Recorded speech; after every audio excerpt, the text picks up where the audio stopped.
Come on up and introduce yourself. Good morning. My name's Patricia Patterson. I own High Bush Buds, which is a small retail store down in Soldotna. My testimony is actually a little story and then 2 reasons I'm telling you the story at the end. Permanent Fund Week was a difficult week for us. We had unexpected, massive amount of sales. I did over 500 sales on the day of Permanent Fund. We also, which anybody in the city of Soldotna experienced, was GCI Internet was having a few issues. So we had spotty internet, we had massive people, and then I had the cream of the crop, which is my manager, my right-hand man, got food poisoning. So it was a difficult week for me. As I end that week and I catch up on everything, I discovered I made an error. No excuses. I thought things had happened smoothly. We had some things not happen smoothly, which I found in inventory control. Yesterday, I did something that a licensee fears doing. I reported an error on myself to enforcement. I wrote a letter that said, I failed to upload October 7th, 2018 sales reports. It just slipped. I don't know how. I was busy. It was just overwhelmed and busy. But that's not an excuse. I would love to see this board have an avenue for self-reporting. It's not theft. It's not that I lost 7 pounds of marijuana on the roof of my car. I reported late. And we really don't have. Now, I will tell you I reported myself one other time before to be open, and I was just told that is fine. So I don't know if 2 times in my 2 years of having a license, I will get a violation on this. But I wish we had an avenue. So that's one request. And the side request on this is how close we are because of the way the violations are written. And the violations are written so timing is imperative, which means you can break a violation by time very, very easily. I go from being a smooth running machine to being out of compliance with a very thin line on time. And so anytime you guys are doing more regulations or changing regulations, I would like you to have a discussion of how much more time you're putting on a licensee. Because for me, in my store, I'm full. I don't have another minute of the day. I'm 60 years old. Maybe I get a little get more tired than a younger person. But for me to be on target, I don't know if I can take more on that I'm expected to do to keep in compliance in a 24-hour period. So when we're doing new regulations or changing them, because we are cleaning some of the regulations up, I'd love to see that as part of our discussion, which is how much more time are you taking out of my 24-hour day? Because things are going to start to drop and fail. And that's all I have to say. All right. Thank you, Ms. Patterson. Appreciate that. Let's check the phone one more time and see if there's anybody out there. The conference is no longer in listen-only mode. Anybody would like to testify to the Marijuana Control Board on an item that is on a matter that is not on the agenda, please speak up. Love you. Bye. Hello. Hello? Okay, is somebody out there that wants to testify? Hello? Yes, go right ahead. Just one question, and it has to do with the laws, actually, that are in place. Okay, we're not here to really answer questions. We're taking testimony. Then it's more of a comment then. So 17.38.070 specifically defines that delivery and everything else is legal in the state of Alaska, and that you are an or and have to be 21 years of age. Is this not true by the state law that we voted for and amended? And then it was already voted in 90 days, and you still hadn't written your laws. Okay, if you have questions about the interpretation of regulations... No, it's not a question, it's a statement, and it's a statement that you're overlooking, and you don't want to look at 17.38.070. 17.38.070 specifically has a comma, and it gives us a choice of not having to be part of your marijuana control board, Hitler board, as far as it goes. And it defines that we are able to be 21 years of older. If you look and read, if you go back to 4th grade, you'll get the comma and the or that says 21. That's all. Thank you. And would you like to identify yourself? Would you like me to identify myself? My name is Michael Yes, please. Kreitz. You're on the record. Michael Kreitz, the former owner of Absolutely Chronic Delivery Company. Hi, Okay. how you today? Thanks a lot. And you are on the agenda. So, we'll turn the phone I am off not. right now and I'm not, because I don't belong The to the conference company. is now in listen-only mode. in the cool jacket.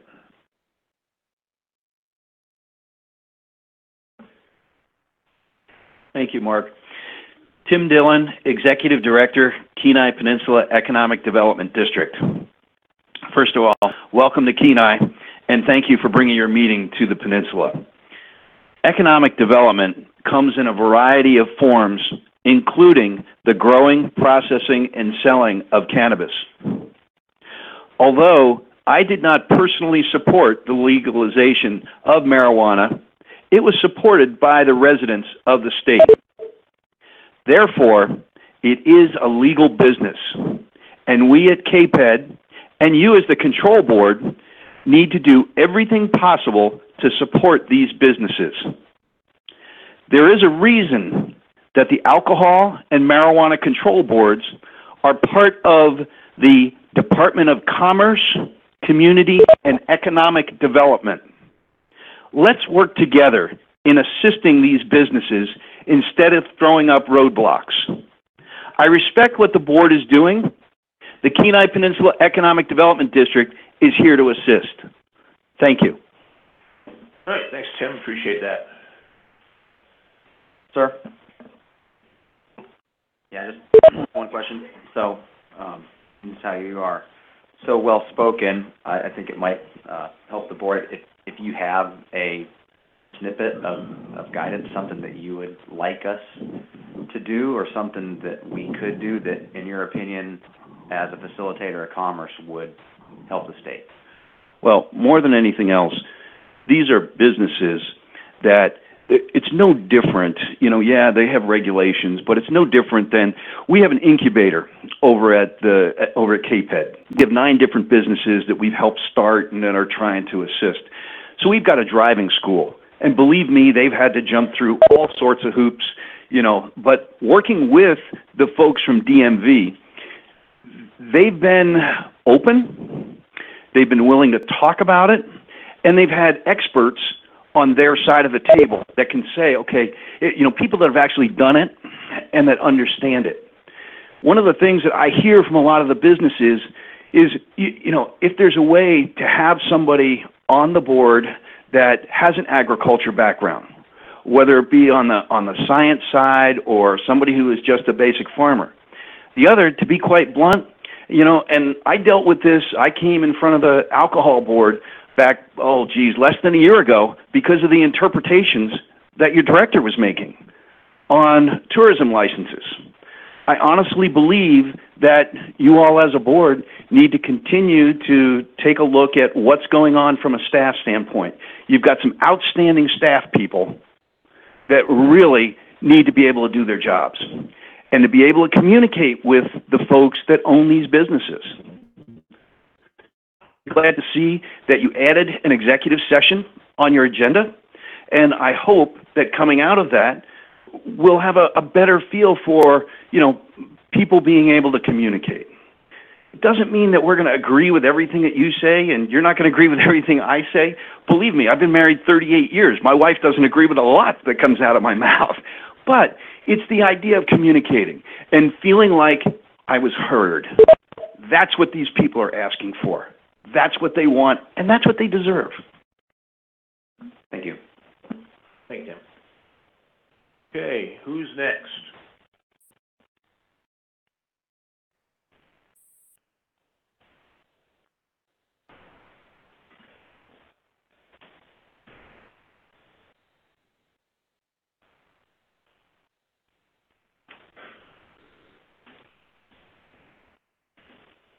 Come on up.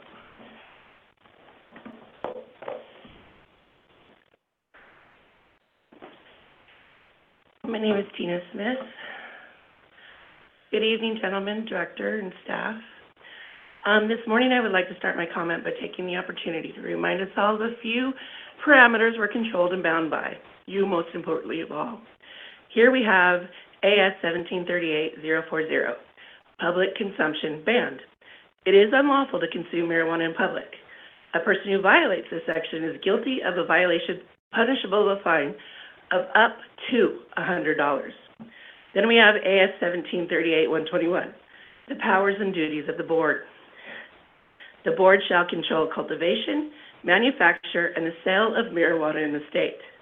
The board shall propose and adopt regulations, establish the qualifications for licensure, review applications for licensure made under this chapter, and hear appeals from the actions of the director hear appeals of the director and from the actions of the officers and employees. From our regulations, we have 3 AAC 306, 840, civil fines. The board may, in addition to any other penalties imposed under this chapter, impose a civil fine on a marijuana establishment, licensee, or person that the board determines has violated a provision of AS 1738 or this chapter. When I was informed about the fines that were passed out to the event coordinators for allowing and promoting public consumption, and specifically the Alaska Hemp Fest and the Cannabis Classic, I was taken aback as I knew of no statute or regulation that supported such an act. In fact, the only statute that mentions public consumption is the one that I read a moment ago, and that's up to a $100 fine to the consumer. At both events that I was there, and I know of no one who received an actual fine for consuming cannabis. I was prepared for it. Had enforcement actually used the powers they do have to spend their time handing out tickets, but those tickets would not benefit AMCO or go into the coffers of AMCO. Instead, mass overreach took place. Mass overreach that appears to benefit the board and even specifically a member of the board. The overreach of fines have been handed down have also come with an obvious favoritism on which festivals and gatherings are policed and which ones are overlooked. Did a board member sponsor it? No, then it wasn't policed adequately enough to garner fines. The same action took place at all of them, and the smaller, less advertised ones were the ones that were penalized. Why?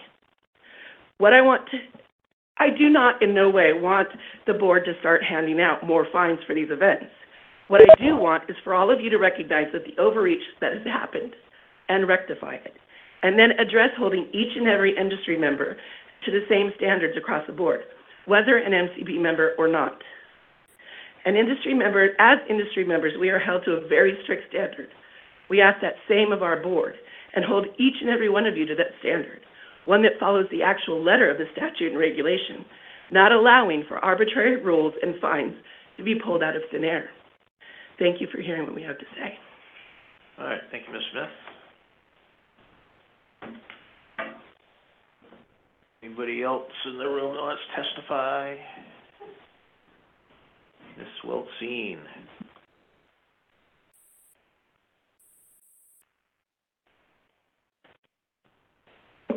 Good morning. Jana Wiltsine here on behalf of myself and for my clients. First, I would like to praise the AMCO staff. They've done a really great job recently streamlining processes, and I feel like they've been really helpful. Jane actually even came to my office and helped us learn how to downsize PDFs to make them send easier to the staff, and that saves us time on the industry side, and it saves the AMCO staff. And I kind of feel like that leads into some comments that Mr. Dillon made that I thought were very insightful and on point, where those kinds of collaborative approaches that save time for the industry and save time for the AMCO staff should really be favored, and we should really try to maximize those kind of collaborative approaches to be more efficient and help the businesses grow and prosper.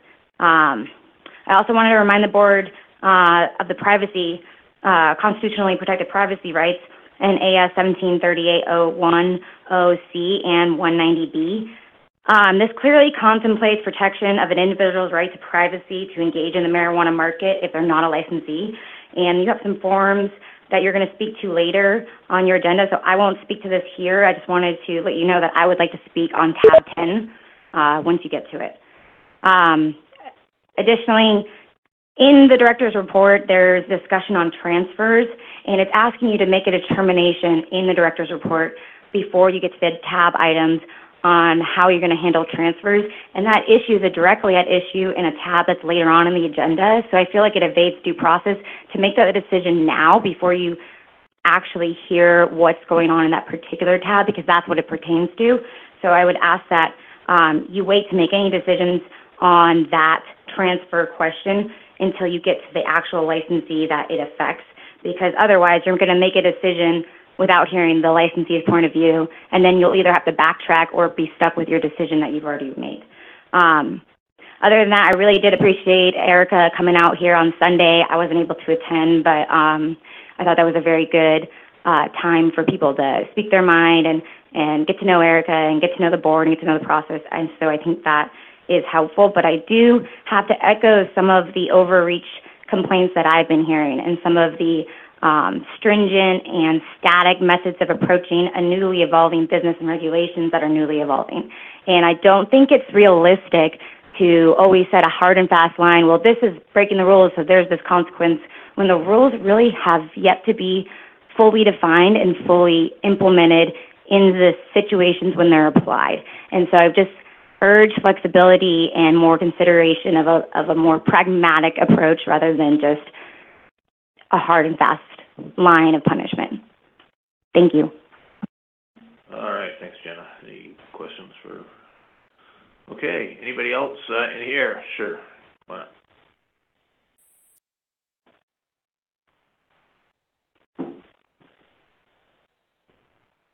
Introduce yourself to us and have your say. Hi, my name is Victoria Davis. I gotta hold this thing. Good morning. As a member of the industry, I have some concerns that I definitely want to address the board with. As my concerns, the operations come down to the operations of the board and the and enforcement. As I read the description of Statute 1738-121, which states, states the board shall control cultivation, manufacturing, and sale of marijuana in the state. The board is vested with powers and duties necessary to enforce this chapter. And I'll end that there, which is the first beginning of that statute. I feel the statutes and regulations that are presently set and stand, finding some festivals is an overreach of power on the behalf of enforcement and the control board. I ask the board, at which do you find it lawful or beneficial to impose beneficial to our community and our industry to impose fines of $10,000 to promoters of the Cannabis Classic and Hemp Fest for public consumption when Statute 1738-040 clearly states that it is unlawful to consume marijuana in public. A person who violates this is punishable up to a fine of $100. Yet events where public consumption has taken place, events sponsored by business owners which sit on our board, are members sitting on the board, these events never seem to have received the same attention regarding these actions. I'm asking that you guys take a closer look at the law and regulations that you guys are here to uphold for our industry. I believe at this time focusing wasted time and resources on issues which do not fall under your control at this time is creating a deep hindrance on new and already existing issues in our business, to business members and our industry. Issue simply is getting new business applications processed in a timely manner. I ask that if you hold us as industry members and business owners to an accountable, that it's only fair that we hold you guys to the same regard. I think it's fair to hold you to the very standard described in your mission statement that resides in the Marijuana Control Orientation Manual. You guys feel that you are upholding this mission statement to the best of your ability and in the best interest of the community at this time. And I hope you guys think about that. Thank you. All right, thank you, Ms. Davis. Okay. We'll take one more, because we gotta move, go ahead, and move, or, oh, you were standing up first. Do you want to testify? Okay, why not?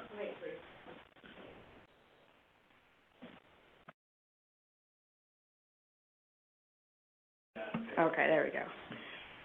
Okay, bear with me. Public speaking is definitely a trigger for anxiety. Okay, so soon to be licensee, my name is Chelsea Foster. I'm hoping to open a retail and cultivation and hopefully anywhere close to Anchorage. As right now, unfortunately, it seems that the board's priorities are writing 340-page appeals to an appeal for a public event where Alaskans choose to celebrate their rewarding summer days after long and frigid winters. It's a Alaskan culture that we've had for years, or decades. It feels as though the board's priorities are out of whack. We should be focusing on the new applications, the regulations that are years behind Canada, closer to, let's say, the 38 states that have implemented, regulated, and put into play in just a couple of years and had booming industries, where we're 4 years behind at this point on many different regulations. I do hope that we can prioritize our time, and I understand that you guys only have 6 current application reviewers, et cetera, with one open slot for employment, if I'm correct. I do feel that we need to dedicate more time and money to staffing appropriately to better prioritize your guys' time. I do believe that their current regulations state that you guys have enforcement priorities for licensed businesses. These events that were held were 2 out of 3 not sponsored by a licensed event holder or a licensed business. So we're finding these event holders that $10,000s when we could better prioritize their time. And I'm sorry, this is not how I wanted to speak today. I'm good. Sorry. Thank you, guys. Okay, thanks, Ms. Foster. Thank you. And, go ahead, you'll be the last one.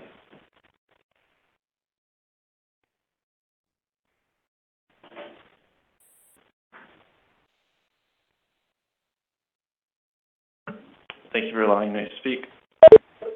My name is Barrett Goodell. I'm the cultivation manager at Good Cannabis in Fairbanks. I believe the Marijuana Control Board opted to set the limits for Aspergillus to 1 colony forming unit per gram as a means to protect the public. Unfortunately, this is not what is being achieved by the combination of regulations that are currently in place. Instead, the regulations as they stand are creating 5 negative consequences. They're sending the wrong message to those who are immunocompromised, encouraging an unnecessary increase in pesticide use, punishing the testing facilities that are using more accurate species identification methods, causing unnecessary economic harm to a new industry, and increasing the temptation of diversion. I do not have time to speak on all those points, so I'll cover the best ways to protect the public and why testing for Aspergillus at its current threshold is unreasonable. The average adult inhales more than 100 spores of Aspergillus fumigatus daily. It is everywhere and completely unavoidable. Aspergillus is not a threat to those who have a proper functioning immune system, as our bodies are regularly coming into contact with these species. There are multiple methods of defense that the human lungs and immune system have to combat these everyday encounters. It has been expressed in previous Marijuana Control Board meetings the potential danger that Aspergillus poses to those who are immunocompromised is too high to allow for those to be any present. I appreciate the concern, but this is a moot point, as immunocompromised individuals should be advised to not smoke anything. Furthermore, testing samples for Aspergillus does not assure immunocompromised individuals are receiving product that is free of the fungus. Therefore, the testing is not protecting those at risk. The regulation is not achieving its goal. With the limits for Aspergillus being set at 1 CFU per gram, we are simply failing random crops for a ubiquitous fungus that is most likely present on every single crop. It is just the luck of the draw that the flower that was sent to the lab had a spore land on it, or was in the container, or was in the lamb, or a contamination that happened along the way for this ubiquitous fungus. Cultivators are being forced to destroy perfectly good product due to the presence of this genus. They're going to look for ways to protect themselves. I fear that cultivators will incorrectly turn to the use of fungicides. These fungicides are unnecessary, but regularly failing tests is a great risk to those cultivators. It worries me that currently there is no testing for pesticides required, and the board hasn't made any hard regulations or restrictions on pesticide use. The MCB is if the MCB is seriously concerned about Aspergillus reaching consumers, the most effective move would be to revoke the 3-day holding period on waste, as this is the largest potential point source of Aspergillus in a cultivation facility. It is irresponsible to force cultivators to hold waste in their facilities for 3 days, as this contributes to an increase in this fungus. Lastly, a failed test for Aspergillus results in large, perfectly fit harvest batches being held from the market. This results in a huge temptation for cultivators to attempt diversion to the black market in order to decrease economical loss. AMCO staff has a great deal on their plate, and setting regs that makes perfectly good product unsellable in the legal market adds unnecessary work to their jobs, and is increasing unnecessary temptation for product that should be going to the legal market to generate economical success and tax revenue. I would love to see this board follow Washington's state lead and stop testing for microbes that are not of harm to the general public. If the board thinks it's wise to keep Aspergillus testing, then updating the CFUs per gram limits to represent a threshold that detects an infestation, not simply the presence of a genus, that would be more reasonable. I would love to see a PSA go out stating that individuals that experience sustained immunosuppression should not inhale cannabis as a means of ingestion, but should use other means of delivery if they choose to consume. I would love to see a work group concerning pesticide use on cannabis and implement some sort of inclusion of the DEC's suggestions, and create a means to encourage the testing facilities to prepare protocols and equipment for testing for the use of pesticides in cannabis. Finally, eliminate the 3-day holding period for waste that is contributing to an increase of Aspergillus spores in these cultivation facilities. Thank you. Great. Hey, for the record, can you tell us your name again, just a little tiny bit slower? Sure. Barrett Goodale. Barrett, how do you spell that? Last name Goodale. Great, thanks. Thank you. Hey, Barrett. Thanks for coming down. It's good to see you on the Fairbanks. And I think your points are pretty well defined. Would you send what you read to the board care of the testing committee? I think there's some members of that committee, myself included, that would find some of those points helpful. And if you have any links to the scholarly journal literature where you got those facts, forward those along as well. I can certainly do that. Thank you. Yeah, thank you. Okay, that's great. Okay, we're going to close public testimony. If we missed anybody online, there's always the marijuana mailbox that we all read. Okay, at this time, I'd like to invite Jeremy Ayers from the Division of Environmental Health, Food Safety, and Sanitation to come on up. 9:50 now, so we'll still give you half an hour. Thank you for joining us. Thank you for having me.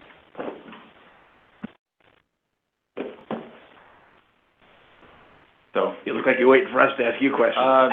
Somewhat, a little bit. I was invited here to the board to talk about the Alaska Food Safety and Sanitation Program and our permitting and plan review process.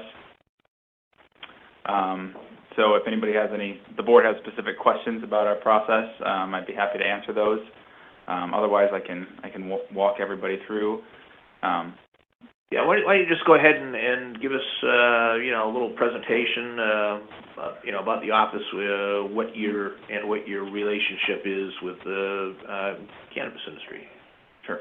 So the State of Alaska Food Safety and Sanitation Program is responsible for issuing food safety permits to anybody in the state that wants to produce a product that's for human consumption. And so our responsibility is to work with anybody in the marijuana industry that wants to make a product for human consumption, be it an edible or a concentrate or a product like that somebody will actually consume, not necessarily smoke. So potential operators will start their process with AMCO. They'll come over to the food safety program and they'll turn in their food safety application, which we'll stamp at that time, give it back to them, and then we'll evaluate their process to see if they actually need a permit from our program or not. If they don't, then we'll mail them a letter, and if they do, then we'll go ahead and email them to start the plan review process, and we will CC AMCO on the email as well, so they're aware that that person does need a permit. And ultimately, we get through the process and we issue a permit, and then, you know, a business can start selling, you know, food products as long as they have their license from AMCO and from Food Safety. Okay, I've got a question for you. As a permitted operation, how often, perfect world, a perfect budget world, how often would they be inspected by DEC, or would they be, especially if they're they've got a food permit? They do. If they have a permit from our program, they will be inspected. It just depends on how frequently. It depends on what type of product they're doing and how high of a risk it is. If it's a high-risk product, then they should expect to be inspected about annually by our program. Maybe a little bit longer because we are shorter on staff these days than in the past. And then if it's a lower-risk product, it could be every 2 years or maybe a little bit more. And what would be a high-risk product? Generally, anything that requires a hazard analysis critical control plan if they're trying to hold concentrates outside of refrigeration, or even if they have concentrates in refrigeration, we'll probably focus on those facilities more than, say, someone that's making cookies or something of that. Okay, cool. Any questions from the board? Yeah, go ahead. Mr. Ankerfeld. Sir, can you tell me kind of on average how long it takes for you to process people's applications? So in the past, we generally strive to get them done as fast as we possibly can. I don't have the average processing time for you. Sometimes we would tell people it could take expected to take around 30 days. It depends on if somebody turns in a completed application. So it doesn't take very long, generally, once somebody turns in an application. But a completed application, if somebody turns in an incomplete one, then it kind of takes a little bit, it takes longer because we don't have everything we need. But we have changed our process now where we've assigned one person that only does plan reviews for food facilities in the state. Before, it would be done in the field offices, so somebody would carry an inspection workload, and they would do plan reviews, which would actually extend the process. And you could get some inconsistencies in reviews. So now you have one person doing more consistent reviews that are speeding up as they're falling into their new role. Please forgive my ignorance, but aside from the board, are you the only regulatory entity that they have to go through prior to putting a product out? That, as far as for food being for human consumption, yes. I am not aware of all the entities that could regulate marijuana in the state. As far as food for human consumption, we would be that regulatory body. Thank you. And have you, what sort of feedback have you been getting from licensees about your program, from marijuana licensees? Any gripes, or people pretty happy with it? Sometimes we'll have issues, but you know we get compliments and we get gripes from food and from marijuana, both sides. Generally, they're the same. Sometimes their applications take longer than they expected, but generally the feedback's pretty positive. That you know the whole process that everybody has to go through is pretty robust, and that generally the feedback we've received is that our process is one of the easier things for them to do. Okay, great. Anything else you want to? Yeah, good. Thank you, Mr. Chair. So, can we talk about ingredients and labeling? Because I think sometimes we end up a little bit crosswise where the board has a requirement or wants something to be changed that's already been approved by DEC, and when DEC needs to then go back and revisit it. Like, what are the food safety program requirements in terms of labeling, ingredients, allergies, things like that? Sure, thank you. So as far as labeling goes, we have a specific set of requirements, and it's the same set of requirements for anybody that's going to be producing a manufactured food. And really, they just have to put the common or usual name of the product on the package. All of the ingredients, they need to be listed in descending order by predominance of weight. Net quantity of the contents, usually it's a dual declaration of weight, both different types of measurement systems, metric and the English system. a company address so consumers can know where it came from. Of course, any type of allergen information they have to declare, and then a type of holding statement if it's something that could require refrigeration or not. So, and all of that is listed on our website, but as far as how we treat marijuana or food, the requirements for labeling is exactly the same for both, on our portion. As far as needing other requirements on the label from other regulatory bodies, that's entirely possible. And so when we review labels, we're only looking at the food safety piece, not necessarily other pieces that could be required on that label.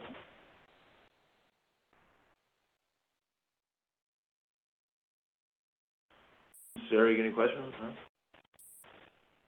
All right. Are you in Anchorage or down here in Kenai? Or? I'm on the Anchorage office. Okay. All right. Well, great, Jeremy. We'll appreciate your coming, and hopefully, I guess if anybody in the audience has questions, they can catch you out in the lobby. Yes, they can. Okay. Well, thank you so much. Thank you. All right. Look at that. We're on schedule. So I'll move on to the director's briefing.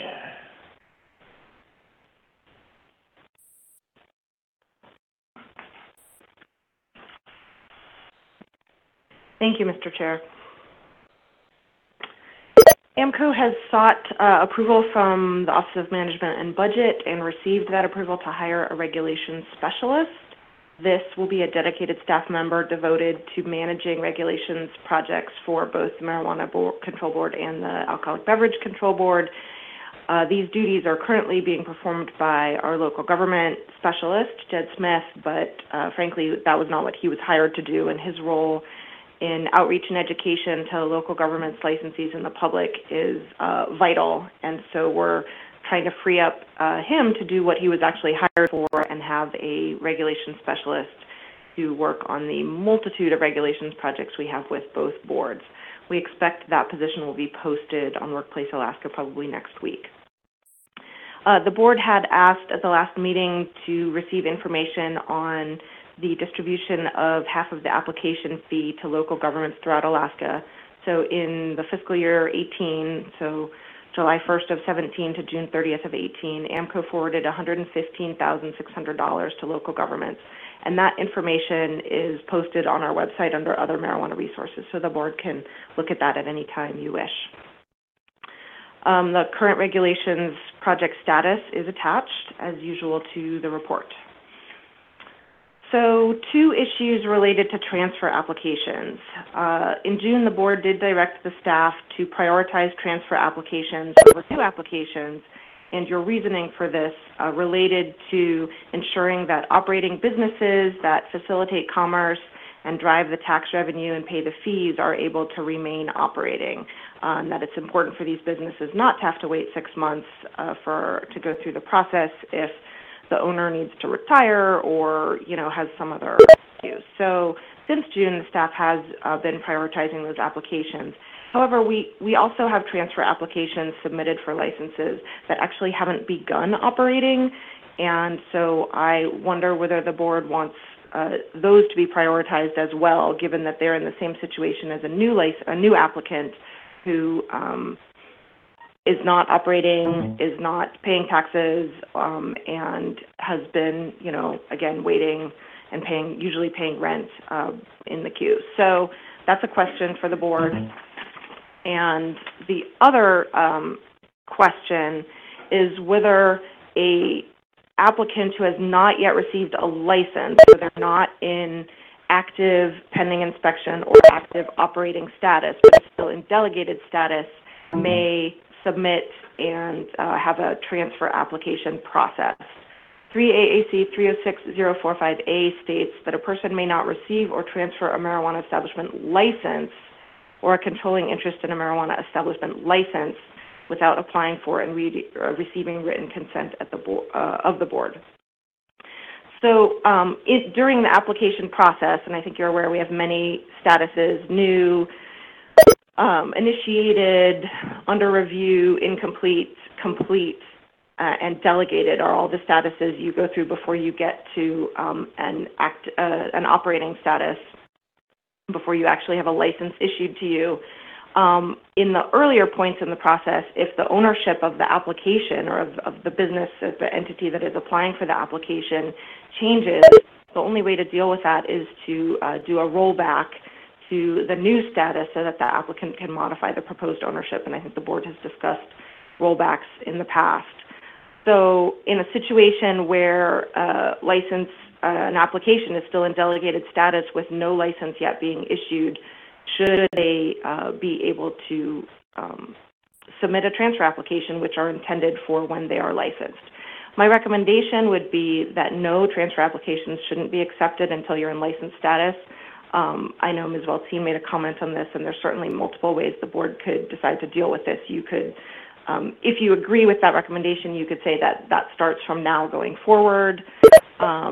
You can also, of course, deal with the issues that are on the agenda separately. So I don't know if you want to answer those questions now or wait until later to discuss them.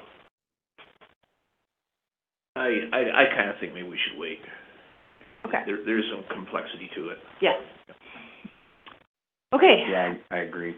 And I think it'd be good to see the further tabs and how those questions relate to the particular situations posed by the different applications before I feel comfortable making a decision. Moving on, generally about once a year I try to provide you with some budget information. So here you can see the FY18 expenditures, authorized expenditures and actual expenditures, our FY19 authorized expenditures, and where we are actual through the end of September. And our revenue, the actual FY18 revenue and our FY19 through the end of September revenue, noting that the marijuana revenue does not include our the money that was provided from the general fund. There's a great deal of information in the next couple pages that I will go through that relates to a proposal that I brought up at the August meeting about whether or not the board wants to consider raising license fees. So AMCO has been receiving allocations of unrestricted general funds since, I think the first one was in 2015, to get the program up and running. And that amount of money has been tapering off as the program has become established and we have licensees to pay the fees, with the intention that that the marijuana program will be self-supporting from license and application fees in the way that the alcohol program is self-supporting from application and license fees. So this year, FY19, is the last year that we are scheduled to receive any unrestricted general funds, and we received a little over $500,000. Starting in FY20, we will receive no general fund allocation, and we will need to support ourselves entirely from application and license fees, with the caveat that AMCO has been authorized to keep any fees that we have collected that we have not needed to expend because we've had general fund. We've been able to keep it in what's called this carry forward account, and that account is that we collect in FY20 or subsequent years to cover our budget. So it's not there as a slush fund, but it's there to cover shortfalls should anticipated revenue not meet anticipated expenses. The other thing is that the legislature has made it clear in intent language in their operating budget that they expect the industry and the marijuana program to begin paying back approximately $4.5 million that over, in 15 or 16 to 19 has been given to AMCO in unrestricted general funds to get the program on its feet. So they haven't set a schedule. They haven't said we want X dollars a year. They haven't said we want this all back within a certain period of time, but they do request that a report be delivered to them by January 1st, 2020 to sort of give them an update on how that's going.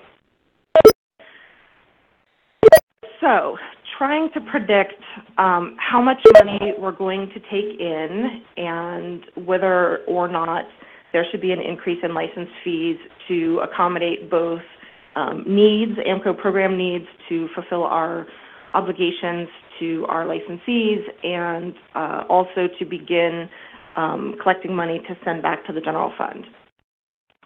So you're trying to anticipate the future, so you're never really sure whether what you've predicted is going to come to pass. But here's what I've predicted. So as of mid-September, when I was working on this, we had 249 licenses in active operating status.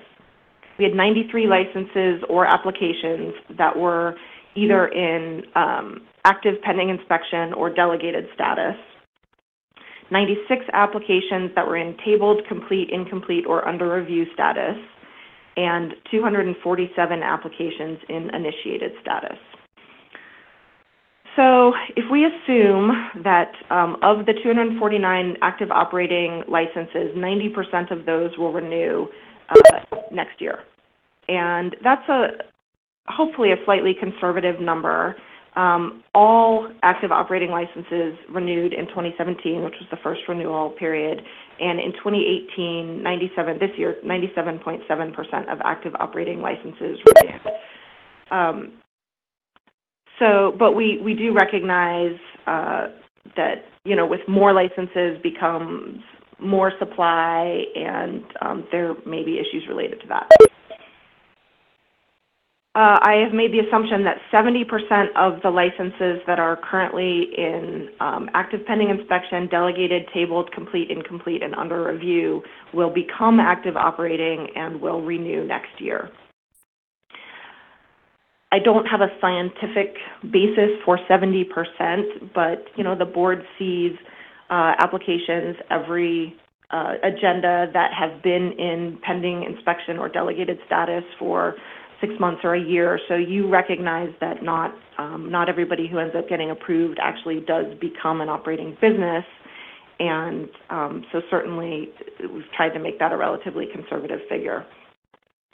And then the assumption is that 10% of applications in initiated status will become active operating and renew in 2019. And that's a very low number, but it's reflecting the fact that, the applications that are currently in the queue, of which we have about 80, it's going to take, the board gets to between 25 and 35 applications a meeting. And so it's going to take some time to get through that queue. So the number of applications that are still in initiated status, in that they haven't submitted all the documents needed, the number of those that are going to become active operating by end of June next year is going to be pretty low. So if we assume that that leads to about 383 licenses renewing next year, that will be $1,550,900 in application and license fees. That estimate may be a little high because some licensees miss the June 30th deadline and they renew late in July or August.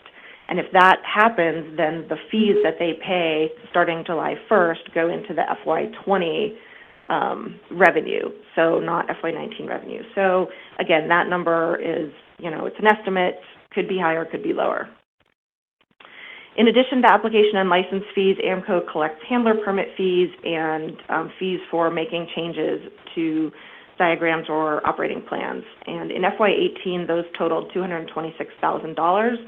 So I'm just assuming that number is static. It likely will go up, probably will go up some from a change fee perspective as more licensees come online, but I don't know what will happen with handler permits, so I'm just leaving that static. So if we assume that same amount will be collected in FY19, we're looking at a total revenue from the marijuana program of approximately $1.7 million in FY19. If AMCO is to add resources to improve services to licensees and to begin to repay the general fund, the board should consider increasing license fees, as again was briefly discussed in August. The board may want to consider only raising the license fee at the time of renewal so that the new license fee applied to applicants who have not yet started to operate their business and thus generate an income would not actually be raised. So I've provided you with some estimates here, and in case my column headings were not clear, in the second chart on page 4 of my report, the leftmost column of dollar figures is if you increase, so right now,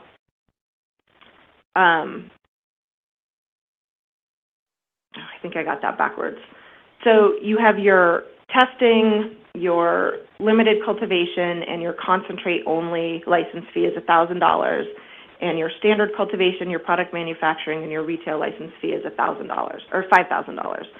So if you increased your $1,000 license fee by $500 to $1,500, and you increased your $5,000 license fee by $1,000 to $6,000, that would affect, of those 383 licenses that we were talking about, that would increase the revenue that we would take in by $322,500.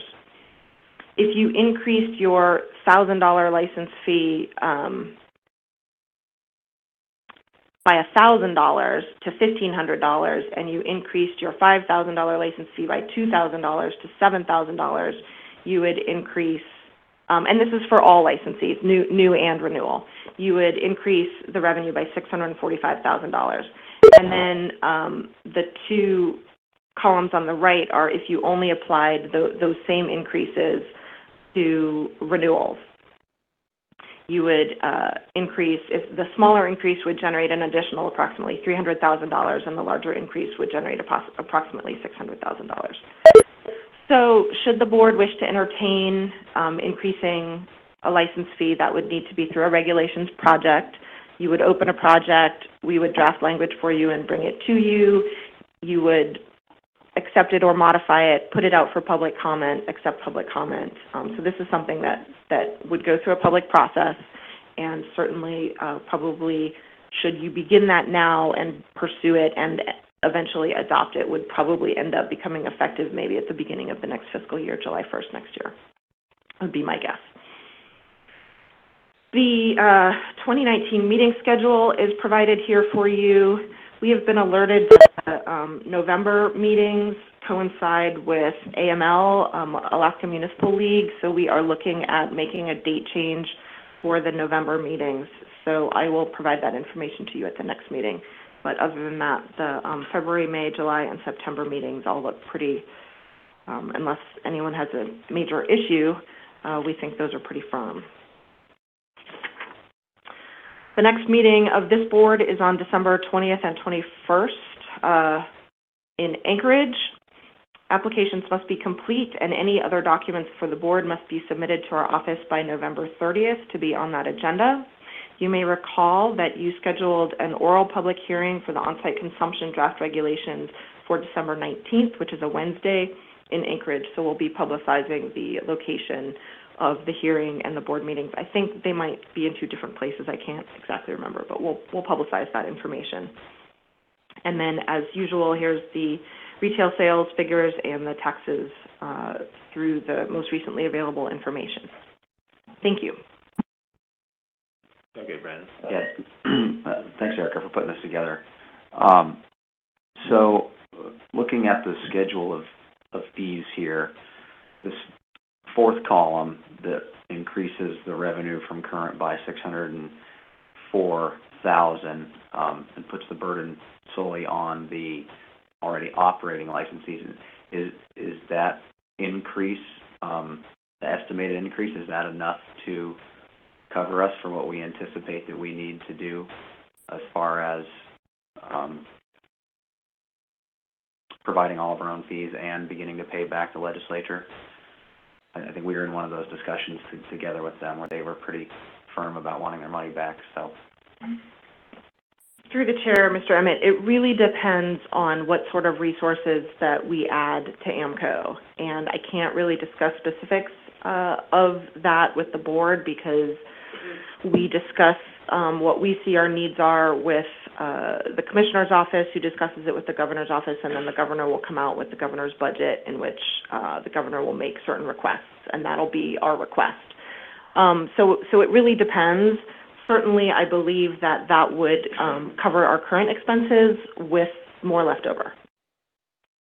Well, thanks. Any other questions or comments on the director's report?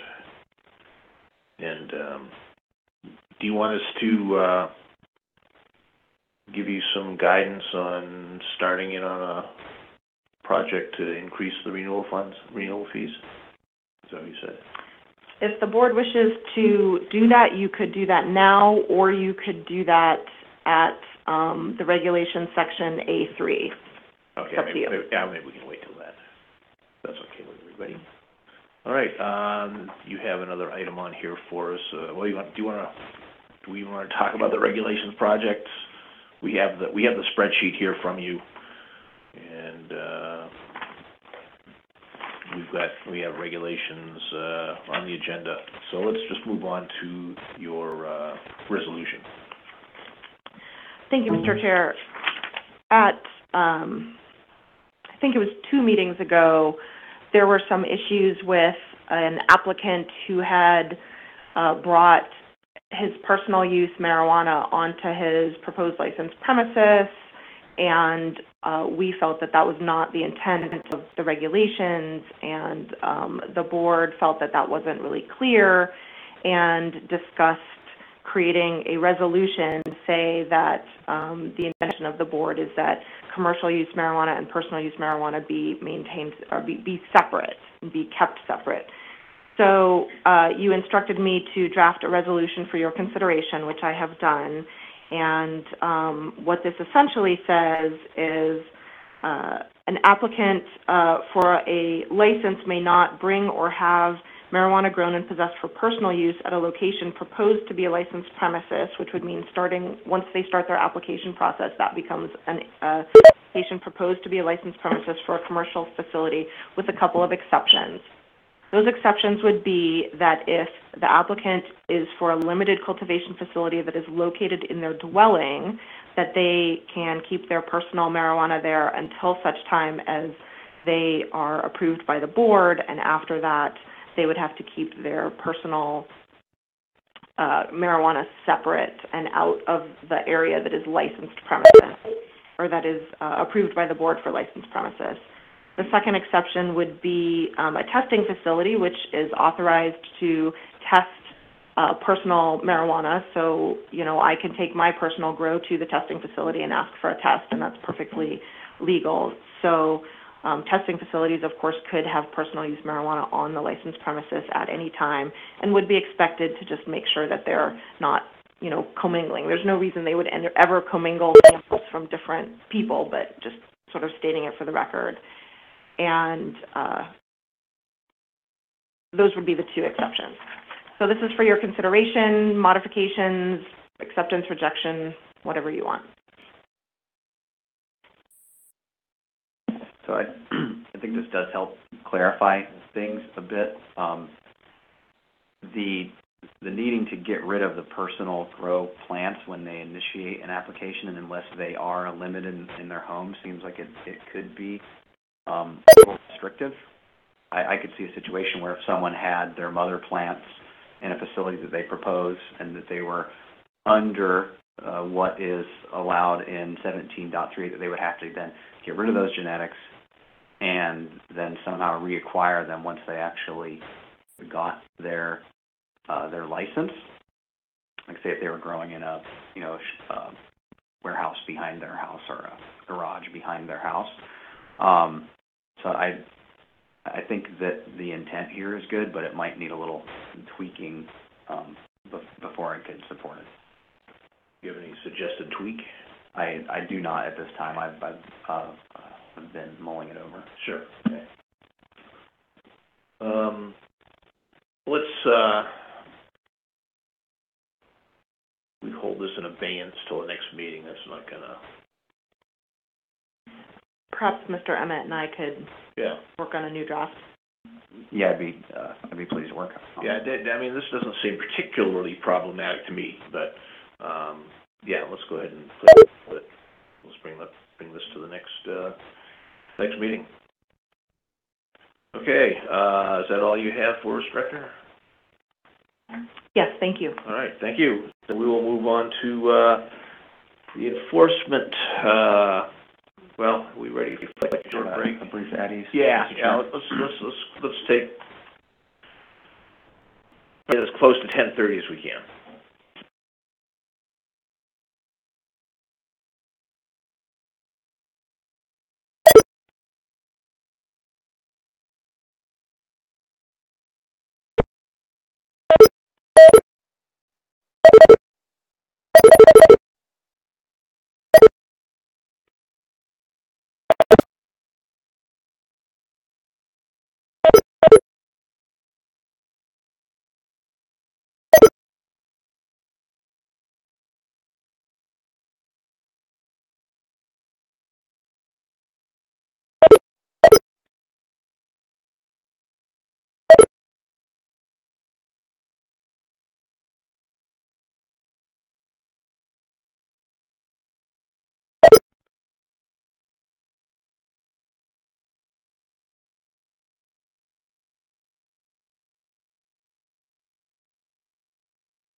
All righty. The phone's still on, so we're moving on to The conference is no longer in listen-only mode. Are you with us? Yes, Mr. Chairman, I'm here. Good morning, how are you? Good morning, Mr. Chairman, members of the board, members of the public, licensees.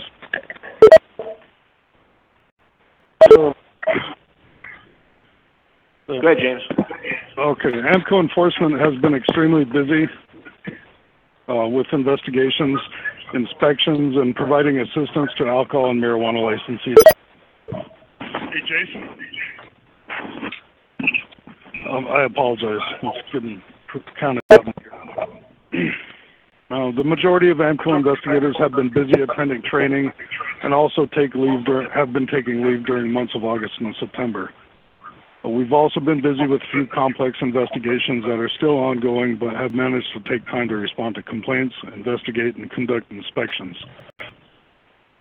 Our stats, as you can see, all of them has gradually increased since the last time I spoke with you. Not as substantially sharp of an increase as expected for the 2 months, but with amount of investigators that had taken leave, and you know, it's Alaska, they're going to take leave during September. So we had a few shortages there, but we managed to push through. As you can see from the chart, there's been a substantial, I guess, steady increase from the beginning of the year on all points that are reported on. Is there any questions on the stats? No, go ahead with the rest of your report. Okay, moving forward, 3 AAC 36770 signs, merchandise, advertisements, and promotions. A retailer recently contacted AMCO if a youth organization can sell baked goods outside of their retail marijuana store. I informed them that this would violate the spirit of 3 AAC 306770 F1 by moving, quote unquote, the youth organization activity to outside the store. I also informed the licensee that I would seek the clarification from the board regarding this and asked that they not permit the youth organizations to sell baked goods outside of marijuana premises.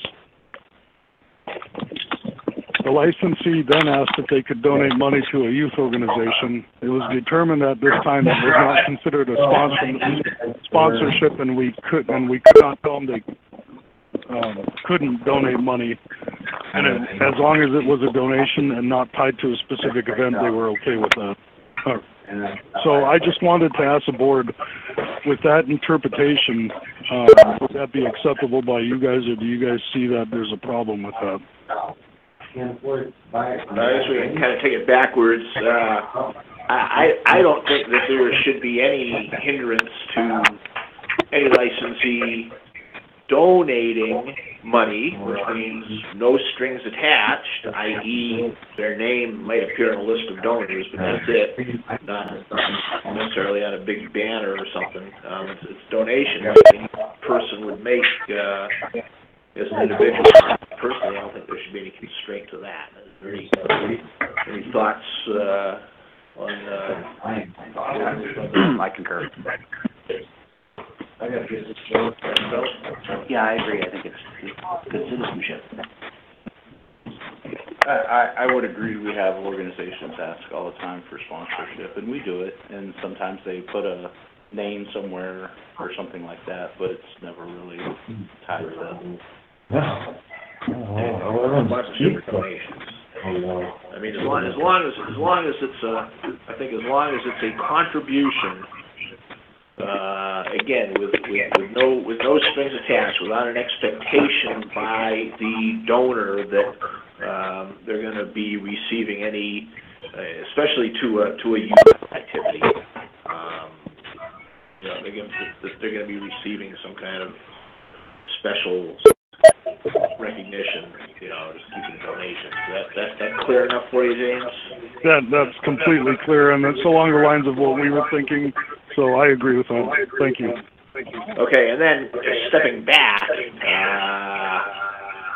baked goods outside of the retail store, I think that's pretty hazardous. I think, I'm glad they asked first before they did it.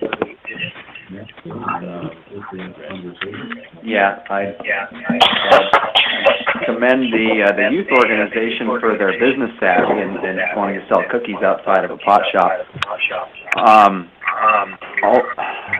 I think there is a slippery slope there, though, in normalizing, marijuana or alcohol use to the youth. I think that's something that we're trying to avoid here.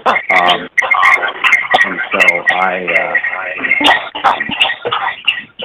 I wouldn't take a hard line on this one, but I would think that marijuana businesses should distance themselves at least a degree from child-centered businesses, because again, we don't want to promote to anyone who's under 21 that using marijuana is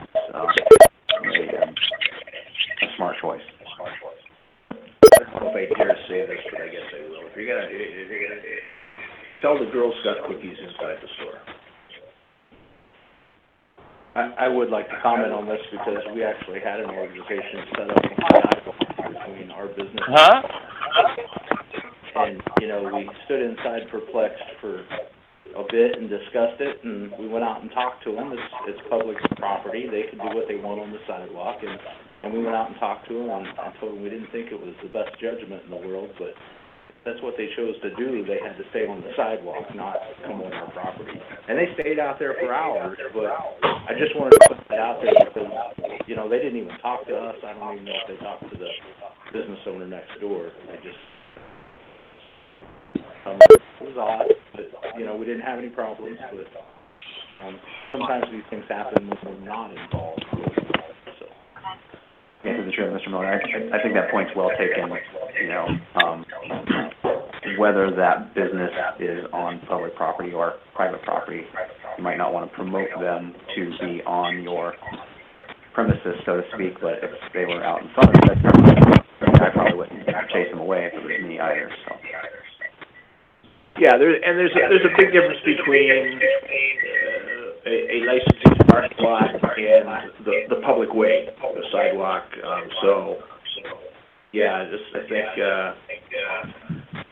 I think that common sense ought to prevail here.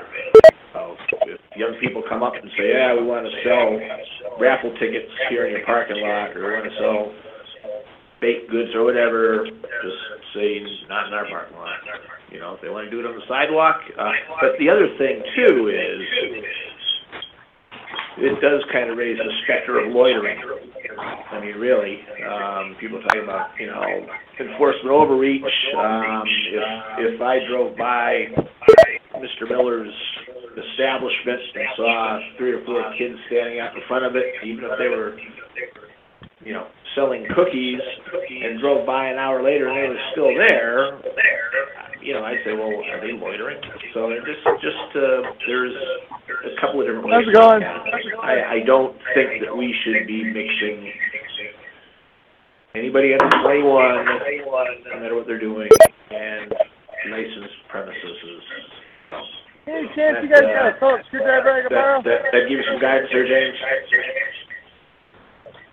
Screwdriver I can borrow? My chain blew off and it's wedged in my case. And folks, if you're on the line here, please mute your phone. We're talking to enforcement. Something I can just get the So please mute your phones. So go ahead, James. Or even a pair of pliers. Maybe. I don't think he can hear. If he continues, do we just hang up and call back in? Yeah, let's do it. There's a lot of echo there, yeah. Let's just shut it off and turn it back on again. The chairperson has disconnected. The conference will now end.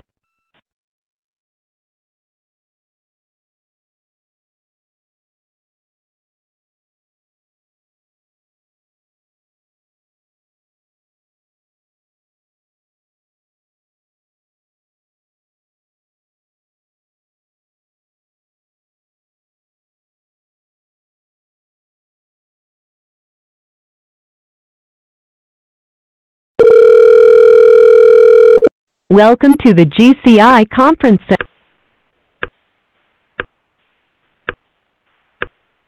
Thank you. Please stand by. You will now be placed into conference. There are 23 participants in the conference.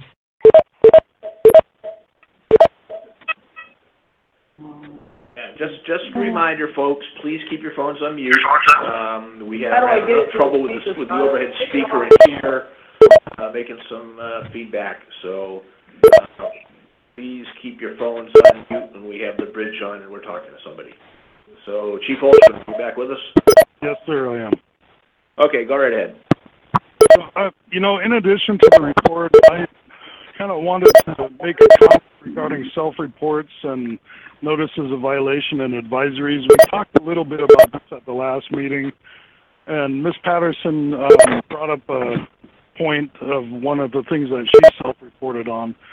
And I want to reiterate to the board and to the public and to the licensees that enforcement is very common sense. If something happens beyond your control, like the internet's not working and you're able to show that to us, we will not write a notice of violation. We will write an advisory just to document that it happened.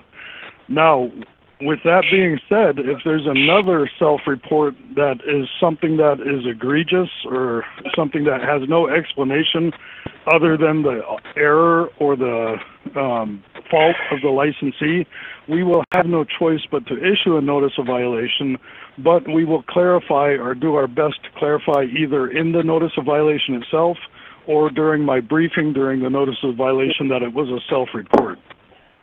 So we believe that communication with licensees is imperative. We don't have a us versus them mentality. I think that anybody that has worked with us can find that our interest is to work with licensees and to make sure that we have an industry that's running smooth and that's regulated. So I just wanted to point that out while I was giving my board report and let the board be aware of basically a standing verbal policy and that we've given to the board about self-reports. Yeah, okay, thank you, James. Yeah, and I think we've talked about that in the past. And just to kind of remind everybody, our enforcement officers are all pretty well experienced police officers that have moved from law enforcement, like cop car law enforcement, into a regulatory enforcement environment. So kind of keep that in mind. You should by now, most licensees should have a fairly well-established relationship with enforcement in one fashion or another. I mean, whether it's just from when you got inspected, or times that they've come and done a post-licensing inspection or maybe done some kind of investigation. You should know who these folks are, and you should have a good professional relationship with them, just like we expect them to have a good professional relationship with you. But keep in mind that they're not civil enforcement people. They come from a law enforcement background, and if any of you know cops, and probably most of you do, sometimes they look at things differently than somebody who's not a cop might. And I'm not saying that to gloss over anything. I'm just saying that keep in mind that when you're dealing with enforcement folks, you're dealing with law enforcement professionals who are now and have been for a couple of years in a different sort of environment, but they're not out to, as the chief said, they're here to communicate, they're here to work with you. Self-reporting is always a good idea. There's one right here. Especially if it's something like he said, the internet goes out, something like you had come up. So I just wanted to... Yeah, there's one at my bedside. Folks, if you are not calling from the enforcement office, please put your phone on mute. So anyways, that's that. James, you want to go over this graph that you have that I wish everybody could see, but we don't have a big screen here. It looks kind of like Pac-Man. But go ahead and run over these numbers here for us real quick. All right. So, as explained in the previous message, or the previous report, these numbers run from the beginning of the year to the date that's on the graph itself, and this is when we pulled these numbers. So if you look at the graph, the large graph, pie graph on the left, it shows a total of 7,468 combined calls, contacts, and emails that enforcement has received. 1 second.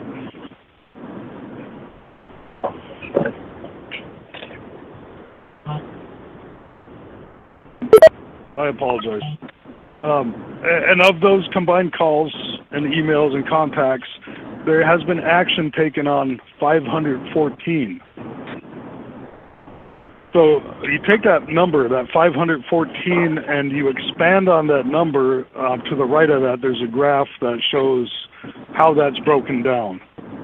And how that's broken down is to the majority of that action taken is investigations, which equate to 263 non-rural investigations and 87 rural investigations. And on the top James, of that... Again, these are alcohol and marijuana. Yes, numbers both. he's throwing out are not Correct. marijuana.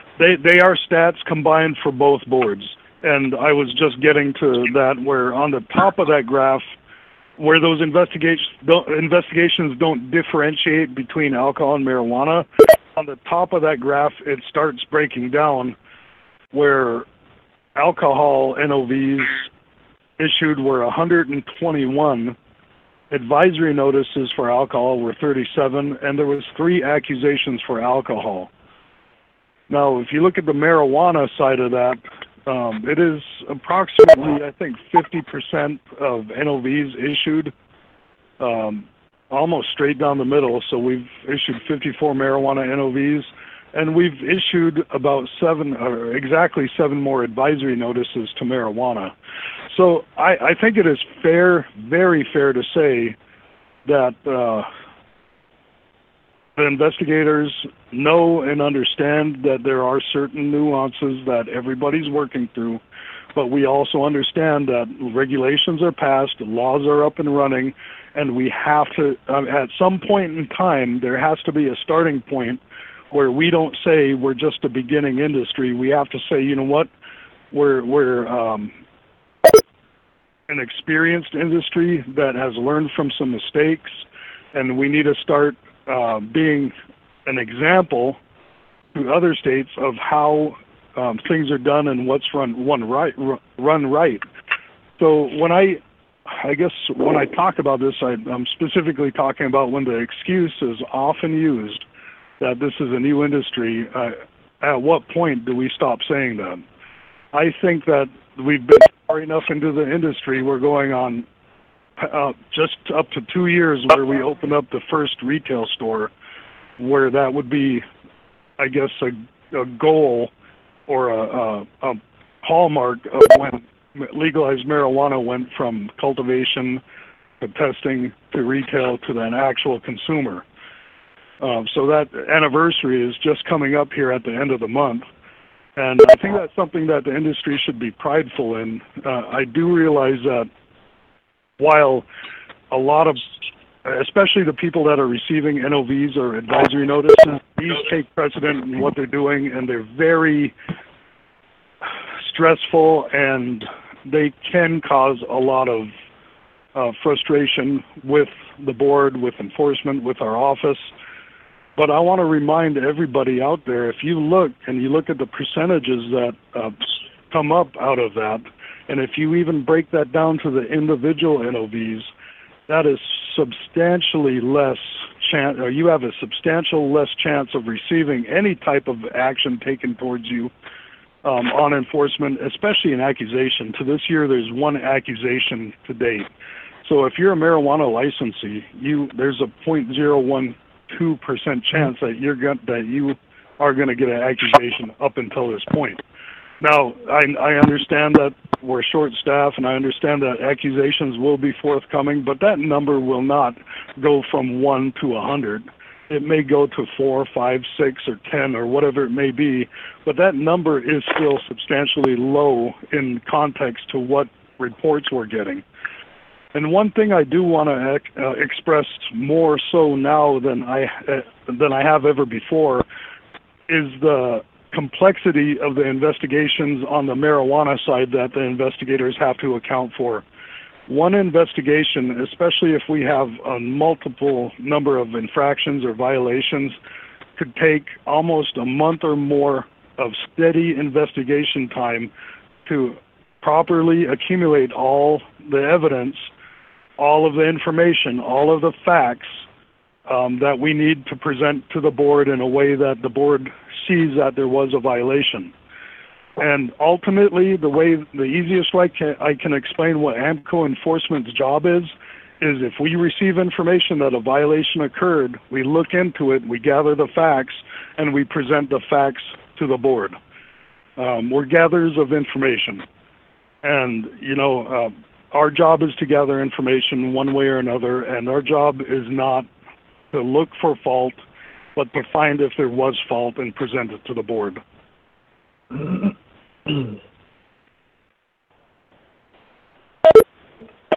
Okay, great, James. So let's move on to item B, tab 5, which is enforcement priorities. Mr. Chair, I will speak on this item. Okay, go ahead, thank you. So the board may remember that the 2017 legislative audit for both the ABC board and the SCB did make a finding that the boards should develop enforcement priorities given the limited resources that AMCO has to enforce both programs. And we drafted enforcement priorities and brought this document, or a previous version of this document, to both boards at the August meeting.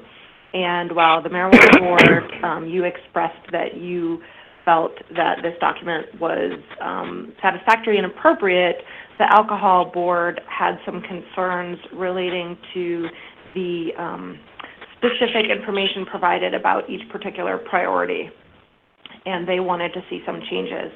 After the August meetings, Chair Springer met with Chair Klein and myself and Chief Holscher, and we discussed this issue, and it was agreed that for now, this document should list the priority topics, which are health and safety of Alaskans, preventing access to alcohol and marijuana by underage persons, diversion and introduction, inspections, and complaints, without the specifics that were listed below those. And I believe it was also agreed that we'd maybe reassess this in about a year. So if Chair Springer, if you would like to make any comments. Was this on the agenda for the alcohol board yesterday? It was, and they adopted it. Okay, all right. Yeah, we had a pretty good discussion with Chairman Klein. He says that he and his board are concerned that there may be differences in how alcohol regulations are enforced versus how marijuana regulations are enforced. I disagreed with that. He talked about some of the nuance in the alcohol game. He used the term business practices, which I didn't quite understand, but oh well.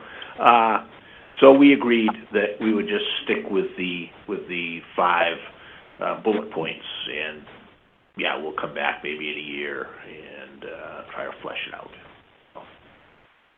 So I would request that the board make a motion and accept this if you do find it acceptable. Sure. The chair would entertain that motion. Yes, a motion. Okay, motion by Mr. Emmett there. Second? Second. Seconded by Mr. Ankerfeld. Any discussion? Yeah, Mr. Chair. Yes, sir. So I believe this meets the intent of the audit. And again, not speaking from a law enforcement background, maybe Chief Ankerfeld could weigh in, but this seems just kind of like a blanket to cover ourselves. It doesn't really seem like there's much substance to this. The enforcement priority is AMCO enforcement priorities are the health and safety of The conference is now in listen-only mode. underage persons, diversion and introduction, inspections, and complaints. Okay, how? How are we going to accomplish this? What are we actually doing to accomplish this? To me, this says we're telling the legislature that we're doing it, but we don't really have a plan. Well, we also adopted a resolution that incorporates the bigger portion of the Cole memorandum. So the marijuana board has got a little bit more of a rubric, perhaps, than the alcohol board does for enforcement priorities, because I certainly count that last resolution as part of our enforcement priorities. Yeah, sure. I would agree. Again, I'm not trying to criticize the efforts here or downplay what we do have. I think it's a good start, but I think it could be worked upon and become more robust. Oh, no, I agree, and, I invited Chairman Klein to come speak to us anytime, and maybe I can go speak to the alcohol board, and I'll say I was a little bit disappointed that they thought that the original set of priorities were too robust. So, all right, any other comment on the enforcement priorities? Okay, I'll just do a roll call. Mr. Ankerfeld? Yes. Mr. Emmett? Yes. Mr. Miller? Yes. And I'm a yes, so that passes. Which brings us to, what we got? 1 o'clock. Okay, Chief, you want to go over, you want to discuss the NOVs with us? The conference is no longer in listen-only mode. We're not asking anybody to respond during the meeting. We just get an idea of what's out there. Yes, Mr. Chairman. So, as you can see, there's quite a bit of advisory notices that we sent out to all licensees. One of them we noticed. I can't answer it. I can't help while I'm on. Sir. Come on, fuckers. Okay, hold on a second, James. Folks, please mute your phones. Well, this is the Marijuana Control Board. We are getting our enforcement report. Please check your phones and make sure they are muted. We're hearing conversations in the background. Go ahead, James. As you can see, included in your packet, as I said I would do, there's advisory notices that we sent to a large amount of licensees. The first one being the product manufacturing, concentrate, retail. That was sent out on August 9th, and that had to do with wholesale products and concentrates being transported to retail stores for repackaging. This was brought up during one of the hearings that we had previously, prior to this date, and I was instructed by the board to write this advisory to send it out to product manufacturers rather than take enforcement action on the individuals who had violated the transport regulations in doing this. It was received with very little questions, so I think the industry understood what was written. Right after that, on August 9th, we sent out advisory to all marijuana licensees about the updated regulations pertaining to licenses, fees, restricted access, transportation, trade shows, and definitions. Then after that, once we were reviewing camera footage, I realized that there was quite a few, especially in cultivation, where when we were reviewing cameras, there was quite a bit of condensation or dust or things that were preventing the cameras to properly capture what they were required to be capturing. So I sent that advisory out asking to make sure that you guys, licensees, check on their exterior lighting, adequate exterior lighting, and clean cameras. So there are a few other NOVs. I do feel that some of them that have not been responded to. It's surprising to me that we've had some. First off, I guess going down the list as quickly as possible. Greenleaf NOV.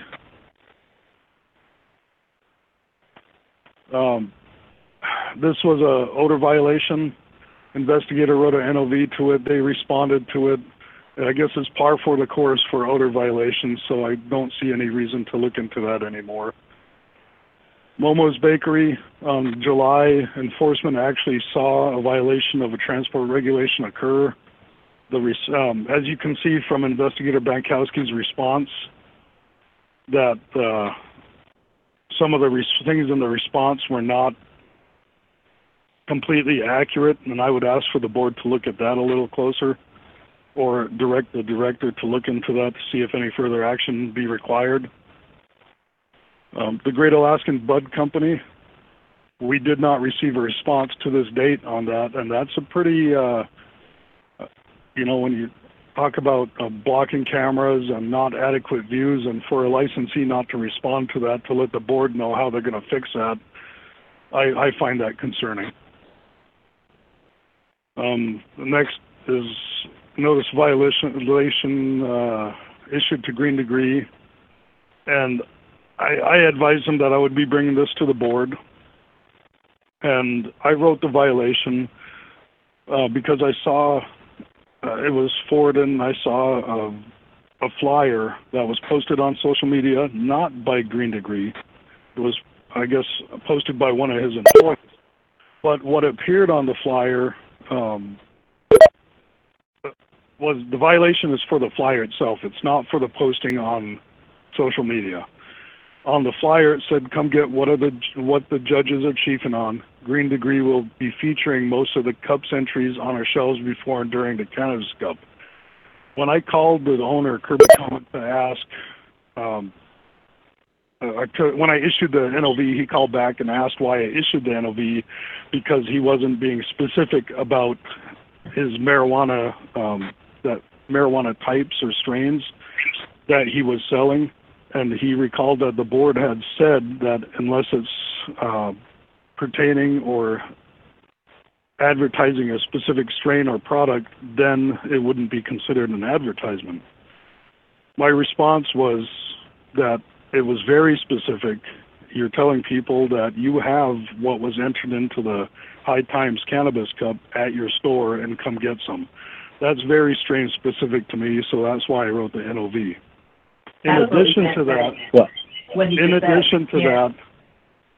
I told them I would also bring in addition to that, the ad that shows a shuttle ride from Green Degree to the Cannabis Cup. That, coupled with his advertisement offering strains before and during, and that's quote on the Cannabis Cup, gives the appearance that you're encouraging attendees to bring marijuana at the High Times Cannabis Cup event on August 11th. Now, after I sent that, I received a response from Kirby Coleman, and as you can see from his response, he said it shouldn't be considered for numerous reasons, and it wasn't posted by him, it was posted by one of his employees. Then he said his Facebook post failed to capture the stickers that require the warning stated on them that were posted on the back of the handouts.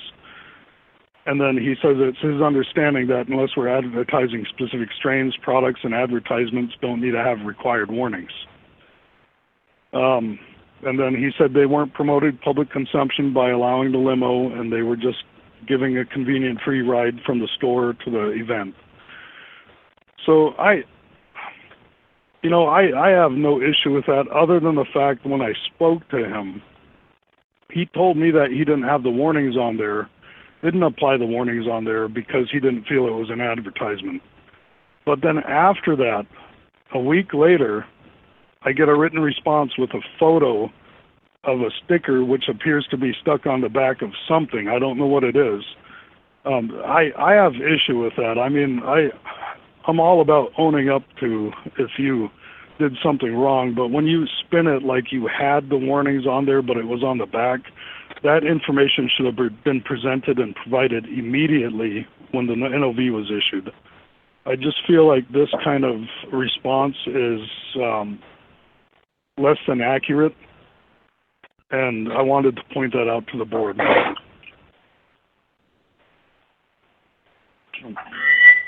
Mr. Chair, I think it's a good opportunity just to speak to all licensees, regardless of whether you've received a notice of violation for advertising or not, but please, everybody, put the warnings on anything that could be considered an ad.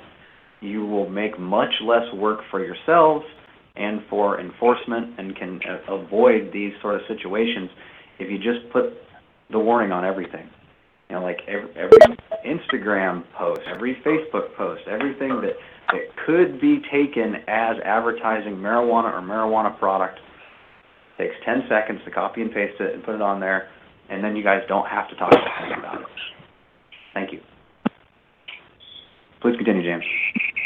Thank you. And, you know, with that, I want to let the licensees know that these reports that we get about advertisements not having warnings, if the licensees just chose to put the warnings on there, that absolutely would create a lot less work for us and let us focus on some of the bigger things that the board and licensees want us to focus on.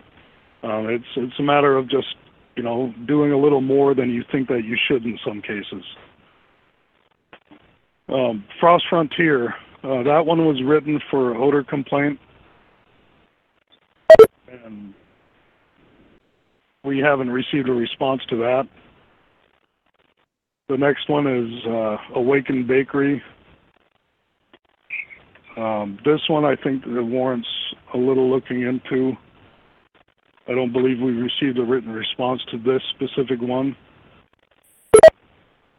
Hunter Greens and Purples.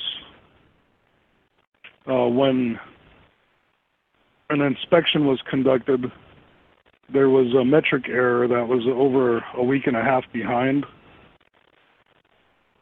And the licensee was able to provide written paper notes to have the investigator complete the inspection. That did get resolved. I do want to remind the licensees that, you know, updating your metric is imperative. It's important. It's required. And all that is asked by the board is at the end of each day, you make sure that your inventory of marijuana or marijuana product is updated into metric.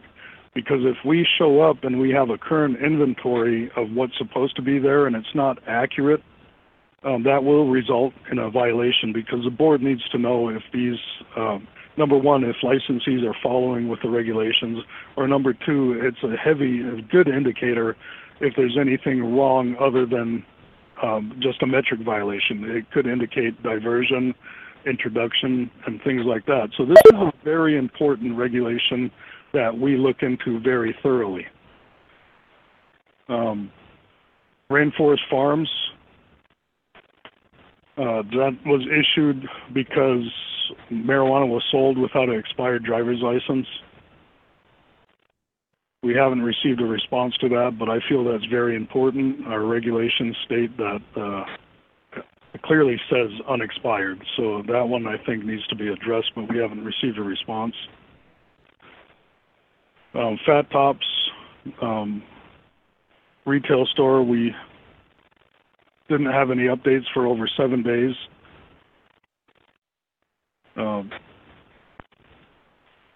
That one, of course, didn't receive a response. Then the next one, you know, I know this might be a little comical, or some people might ask why, but this one was issued to Common Collective because the photo depicted an individual laying inside the cultivation facility with marijuana covering his otherwise nude body. And as you can see from the violation, this is very clearly against what's written in regulation. And the response that was given, while appreciated that the response was there, I think it misses a mark as to the importance of why these health regulations are in place. And I want to point out there's absolutely no way you can tell by a photo if somebody's clean or not clean or doesn't have anything that's contagious, or something that can, be transmitted from, some way or another. And I know that's never guaranteed, but you don't want to do something that causes it to be worse. So that's why enforcement wrote this violation. I think that it was important, and again, I'm sure that many may find that this was written and we were being a little too conservative, if you will, in our issuance of that violation, but I believe that because of the health and safety standards, that was very important for us to point out to the board. Yeah, James, first of all, I want to say that the response was pretty close to poetic. But his point about it not necessarily addressing the entire set of issues, I think, is very well taken.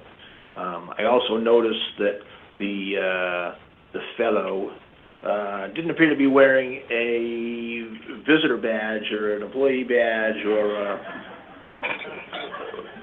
but somebody once said there's no such thing as bad publicity. Believe me, that is not a true statement. Not a true statement. This is just we'll just put this one into the dumb pile. All right, thank you. I'm sorry. Next one is Muskie Ox notice of violation.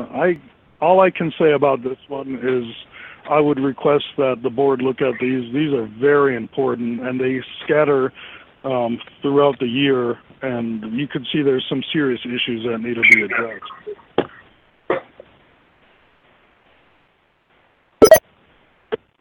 The last one after Muskie Ox is the Foxy Enterprises. This was a self-reported email that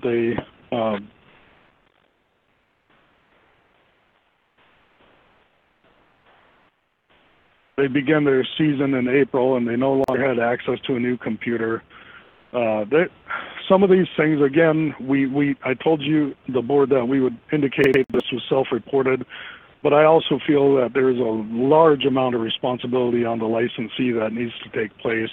And while this is an excuse, but it isn't beyond the licensee's responsibility, that's kind of what I would gauge this on. I think this is very important, even though it was self-reported. I think that this was a very clear violation that should be reinforced by the board, at least these types of circumstances when it is in the licensee's control to have make sure that this violation wouldn't have occurred.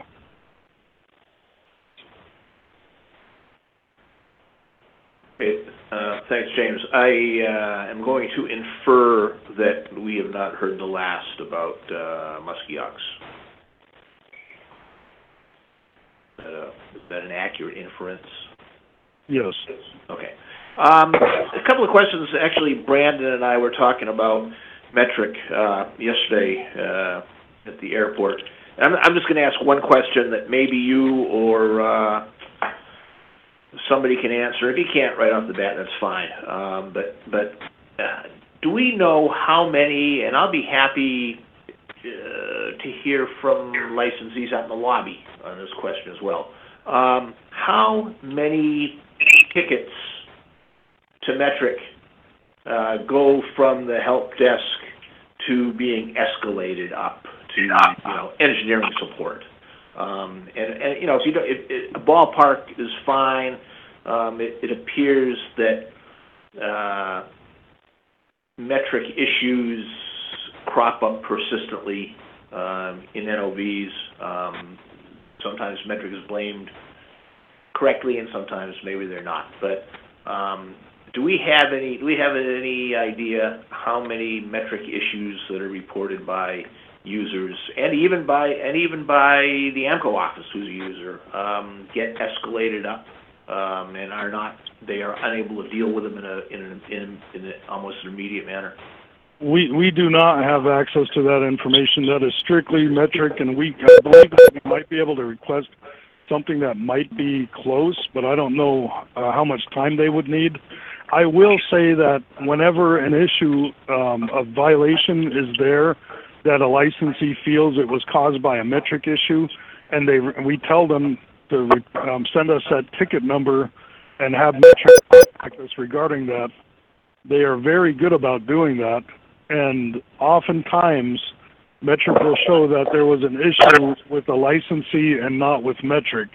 I'm not saying that metric doesn't have its issues. It does, but oftentimes when the blame is solely on metric has been able to show us where what they're trying to say is not factual. Okay, very good. Thanks. Mr. Chair? Go ahead. Just briefly, Metric has begun providing me with a monthly report that has some information about how long it takes calls to them to get resolved, so I can provide that to you. Yeah, thank you. If I can, I'd like to give some things to the director to start getting on a monthly basis, tickets resolved, meantime repair, whether it was a licensee issue or a metric issue, metric issue, there's a big issue that takes time to resolve. If I could just send something, I would like to see monthly stats going forward so we can sort it out if it's training or if it's really metric. I think we need to figure that out. Yeah, to the chair, Mr. Miller. Yeah, I would concur. That's one thing I've noticed within my own business, and I hear from licensees is this persistent issue with metrics, lack of ability to respond to the licensee quickly on something that could be a violation, or just an issue that could hamper commerce. Sometimes it takes up to 2 days for them to fix bugs. For example, one of the most common issues that I see with metric is a situation where the testing facility will test your product, enter the test passed in metric, and the past test will actually come back to our facility from that licensee before it'll be reflected in metric. And you can call metric, and sometimes it takes up to 2 days for them to resolve it. And it seems like if this is a service that they're paying for, that we're requiring licensees to use, that they should be doing everything they can to put their resources towards that, because that particular situation could result in an NOV if someone were to send their product out before the test passed in metric because they got the test from the testing facility. Now, granted, you're not supposed to do that, but it could cause confusion. And also, it's just not acceptable for a service that we're paying for to take up to 48 hours to reflect that your test has passed and then be able to engage in commerce with that product. So I think we should really hold Metric's feet to the fire, and we're paying for this service. We asked for this to be resolved months ago. You guys need to come to us with something definitive that says this is X number of resources we need, or this is our plan to resolve these sort of issues in the same business day. Okay, great. Ms. Milks has gone to the airport to pick up Mr. Jones. Before we move on to tab 7, I'd kind of like to have Harriet here. Let's go. Mr. Chairman? Forward. Let's go to Sarah's report and get through Mr. Chairman? as we can until. Oh, yeah, go ahead. There's one more notice of violation. Stony Moose, and this one I know, I just want to point it out because this kind of goes hand in hand with what I was talking about earlier. We had an incident where Stony Moose and Top Hat Concentrates had made a mistake in metric on a transfer, and they realized it, and they reported it immediately, and the manifest was rejected. It was a violation, but it was fixed by the licensee by contacting us and rejecting it and returning it back to where it was supposed to be going. And on the bottom of the NOV, you can see that we point out that this was self-reported and resolved in a timely manner, no further action requested by enforcement. When this type of situation occurs, when it's explainable, and when somebody can show that this is beyond their control, this is what you will see on the bottom of violations, notices of violation from this point on. Okay, thank you, James. Thank you. All right, yeah, so, Sarah, go ahead and take up on tab 8.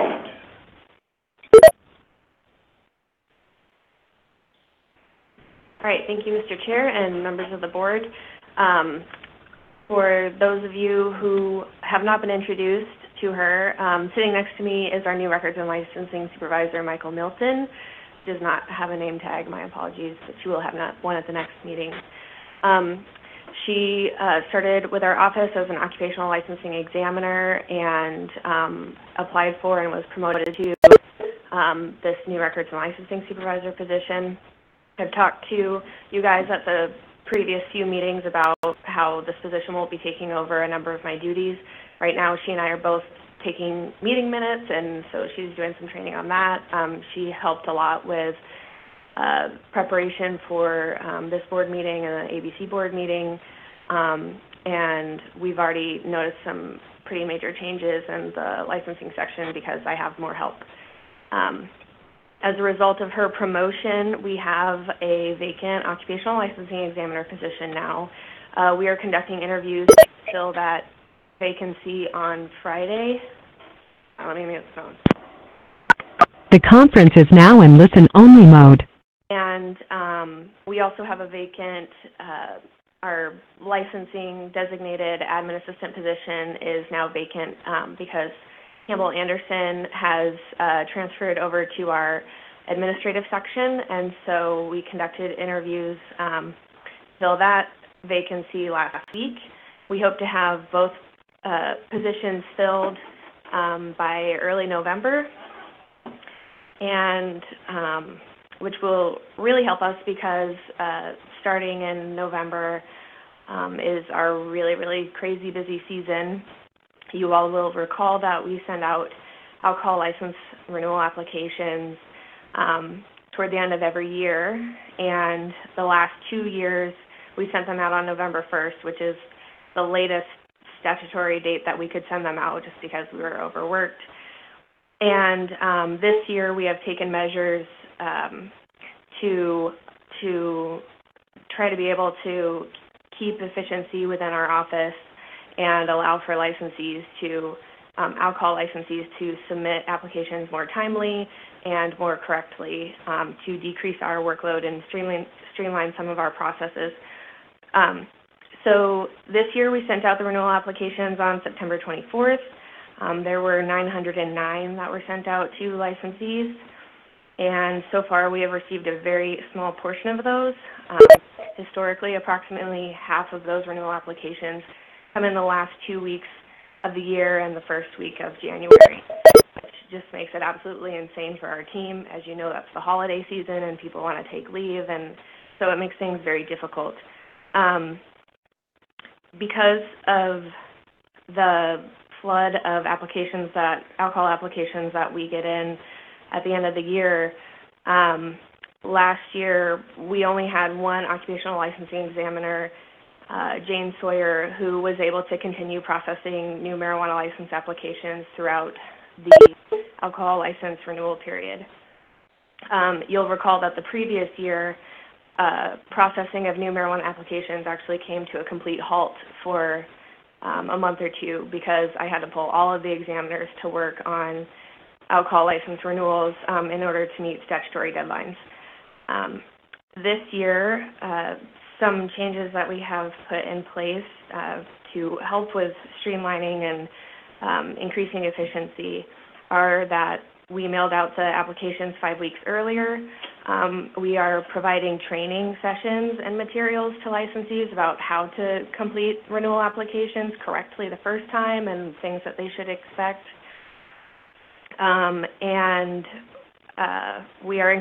We're doing a lot of outreach to encourage licensees to submit their applications earlier, and hopefully this will distribute the workload more evenly throughout the season.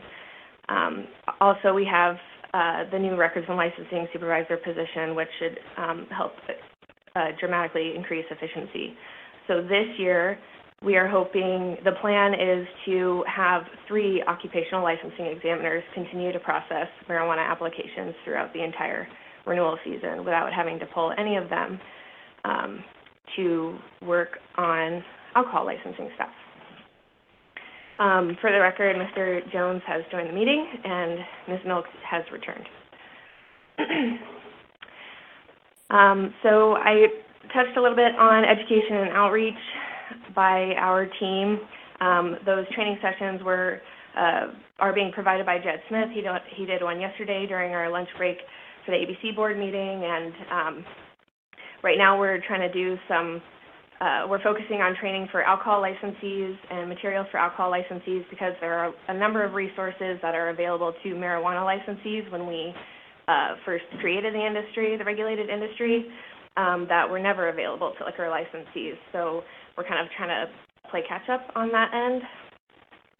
Jed has a number of other presentations scheduled over the next few months, and he's going to be participating on a panel with the Alaska Municipal League to provide them with a regulatory update at their annual conference next month. And in 2 weeks, I will be participating on a panel at the Marijuana Management Symposium in Denver, Colorado, with regulators from Portland and Denver to discuss regulation of social consumption in our states. And the date of that panel is the day after the on-site consumption regulation project closes for public comment. So I will be very careful about the things that I say. So in the next tab, tab 9, is a revised version of Form MJ04, which is the Marijuana Cultivation Facility Operating Plan Supplemental. That is a lot of words. And I will admit that this version is currently on the website, so I'm asking for retroactive approval from you. My apologies. Due to the fact that the current question on this form, there's a current question on this form that requires applicants and licensees to list all pesticides, fertilizers, and other additives all in a single section. There's been a lot of confusion and difficulty in determining which products are pesticides and which should be approved for use at a marijuana cultivation facility. So at the last few meetings, we have brought operating plan changes to you guys where people want to add pesticides or fertilizers or other kinds of additives to their list of approved products. And you guys have directed us to forward that to DEC and make sure that DEC signs off on them. And it's just created a lot of confusion for licensees and a lot of extra work for both our staff and the DEC staff. So we have been collaborating with our pesticide control program coordinator, Karin Hendrickson, on a solution for this. And it was determined that the best solution would be to have 2 separate questions on this form, one that is specific just to pesticides, and then a separate question for any other additives and fertilizers and whatnot. And Karin also recommended that we request that the EPA registration number, if available, be listed for pesticide products because some products are called a number of different names depending upon who you talk to. They'll use short versions of names, or sometimes there will be multiple products that have very similar names. And so providing that EPA registration number is really helpful for her when determining if a product is on the approved list or not. And so in tab 9 are the revisions to the form. They're very minor in my opinion, but will help, again, both of our departments very significantly, and I think this board as well. I have highlighted them. They're on the bottom of page 3 in tab 9. Do you want me to continue with my report, or do you want to take up this matter now? I'm seeking board approval. Mr. Chair. Yeah, I'd like to take it up now. It's already on the website. As Ms. Oates stated, it's pretty simple. I think this is something that I would motion to adopt retroactively. Yeah. Motion to adopt, there's a second? Second. Seconded by Mr. Ankerfeld. Any discussion? I think it was probably wiser to put those 2 questions on and get them out there. Bit of wait.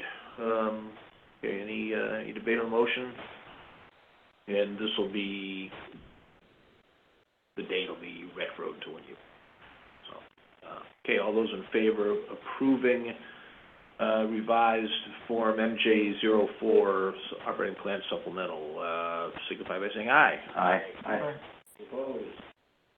Any opposed? No opposed. Okay, so yeah, it's approved. Thank you, Mr. Chair. So that leads me to the next section of my report, which is that minor revisions have been made to a number of other forms to either provide clarity or to conform to adopted regulation changes.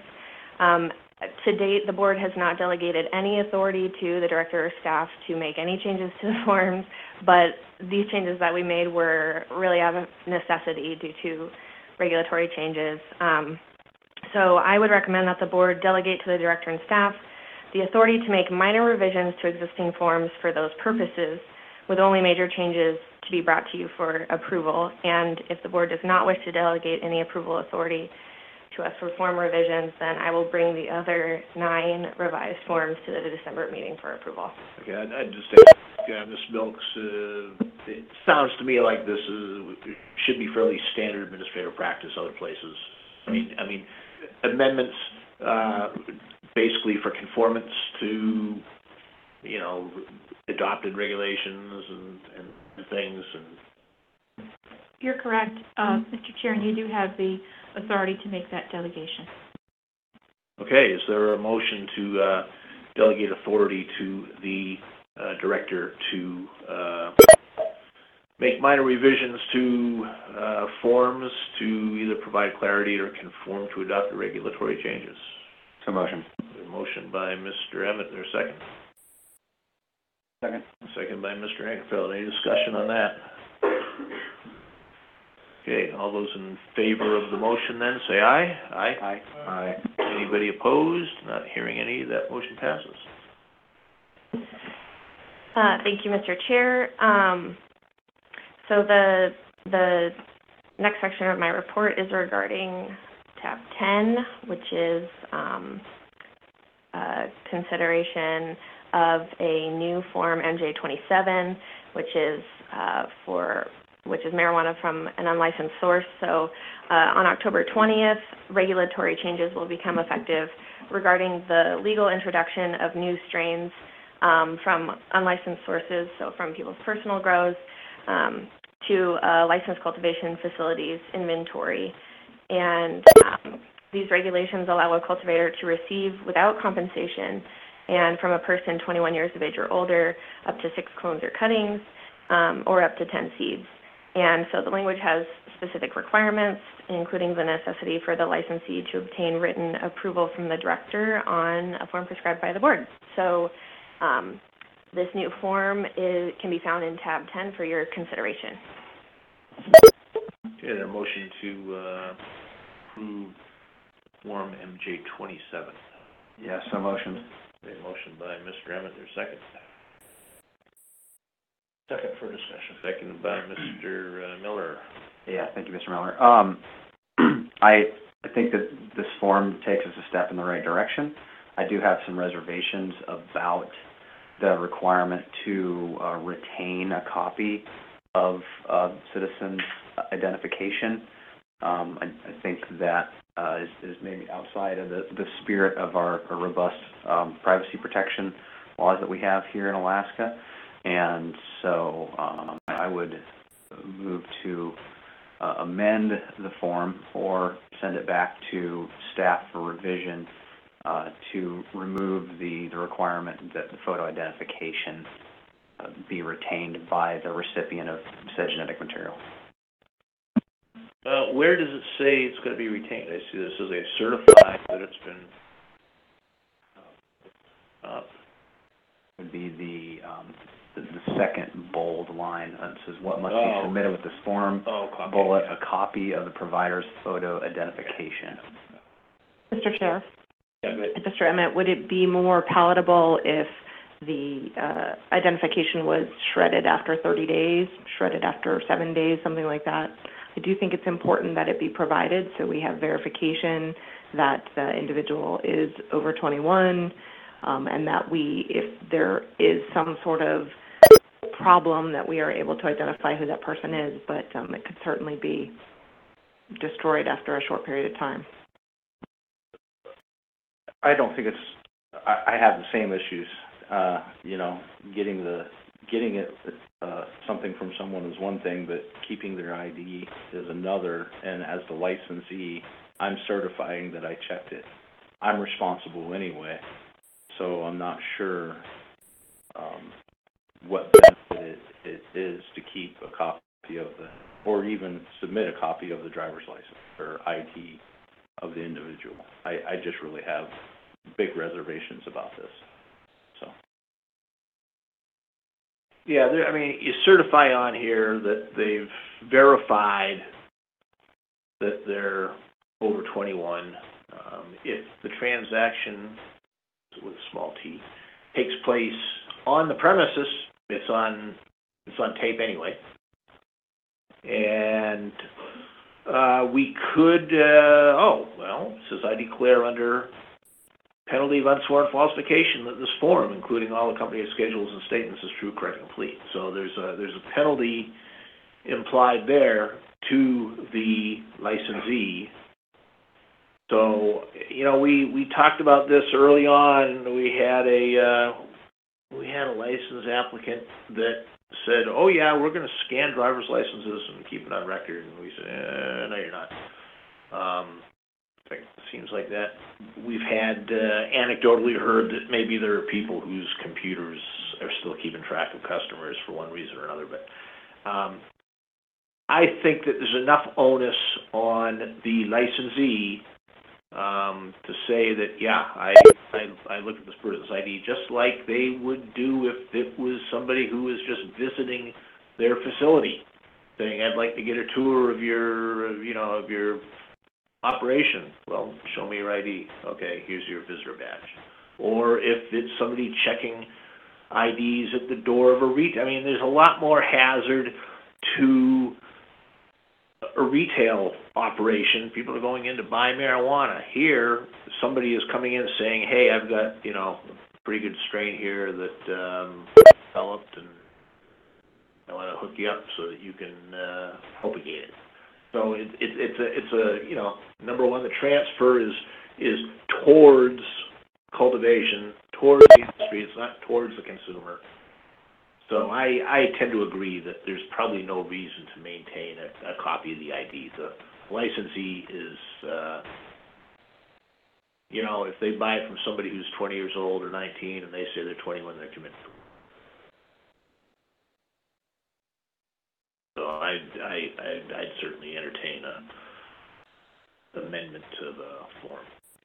Mr. Chair, would you mind if I ask a question real quick? Sure, go right ahead. Director McConnell, is there the possibility that the absence of this information could cause more work for the chief and his staff?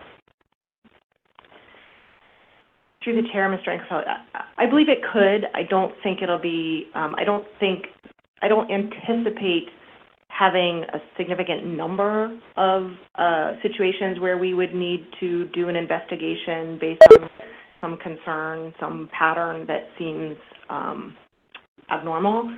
But should we ever have to do an investigation, it would be, especially if you have someone who has a very common name, identifying exactly who that person is could be difficult without an ID. But again, I don't anticipate a large number of problems. And out of curiosity, if someone were to come in and say, hey, I want to sell you this new stuff and you're going to love it. Can't sell. Excuse me. When they bring in this new product, right? Is that something that's entered into metrics? It would have to be entered into metric once they have the approved signed form back. Thank you.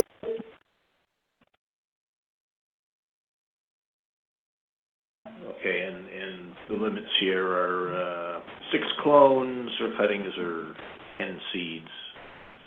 So it's it's really nothing of any immediate value, and it's not even consumable marijuana that's being conveyed. I wouldn't even call it a transfer. It's a conveyance. Okay, so what are we going to do with this? Mr. Chair, for clarification, my motion would be to adopt the form with words, what must be submitted with this form, a copy of the provider's photo identification, parentheses to be kept confidential, parentheses stricken. All right, is there a second? Second. Okay, second by Mr. Miller. Is there any, I guess I'll say, further debate?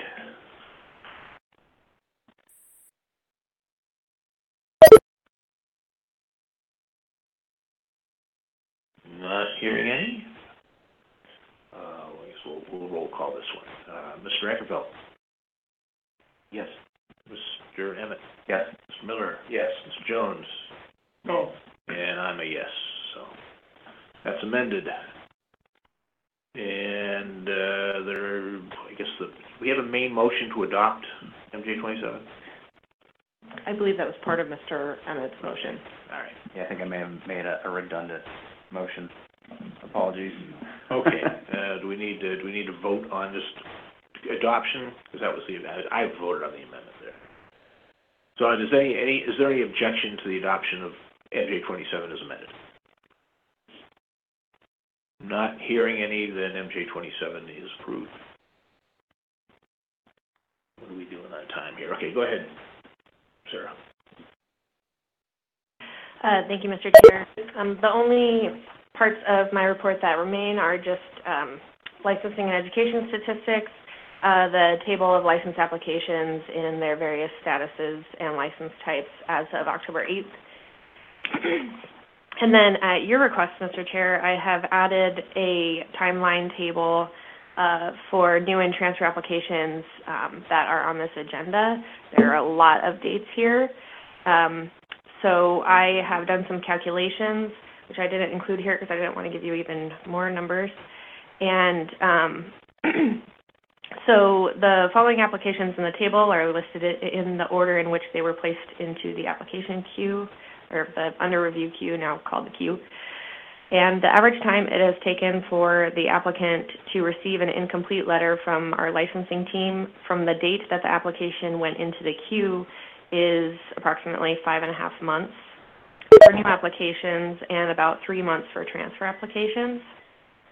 And the average time it has taken for the applications on this agenda to be determined complete from the date that they went into the queue is approximately 6.5 months for new applications and 3.5 months for transfer applications. And I will note that that time has decreased with now that we have 3 examiners working on applications. Jane, our examiner who's been here the longest, has been working on transfer applications, and then Jack and TJ have been working on new applications. Okay, very good. And the reason that I asked for this is there's been some concern from applicants about the length of time that it takes. So I think this is quite instructive, and thank you for putting this in here. And there's some good statistics all the way around. Okay. You got anything else for us, Sarah? No, that's it, Mr. Chair. Okay. Okay, Director, anything to add to anything where we're up to now? No, thank you. Okay, I think what we'll do is we'll break for lunch now. We will be going into executive session at 1 o'clock. I don't expect that will last any more than 20 minutes, half an hour. So if anybody wants to come in and watch us go to executive session, that's fine. Otherwise, we will try to, drag it out till about 1:30. So let's go to lunch now.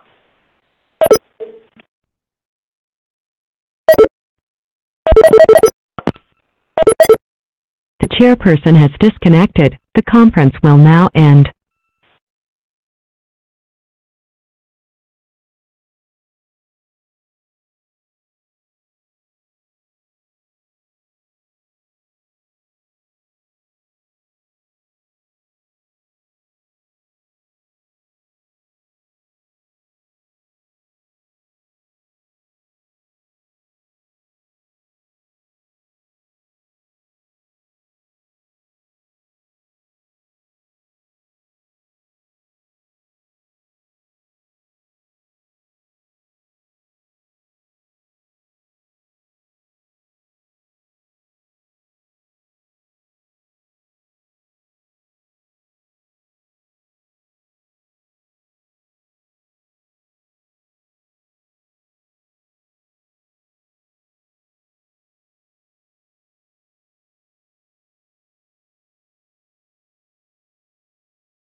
Welcome to the GCI Conference Center.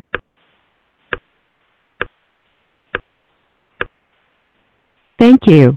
Please stand by. If you are the chairperson, press the star key now.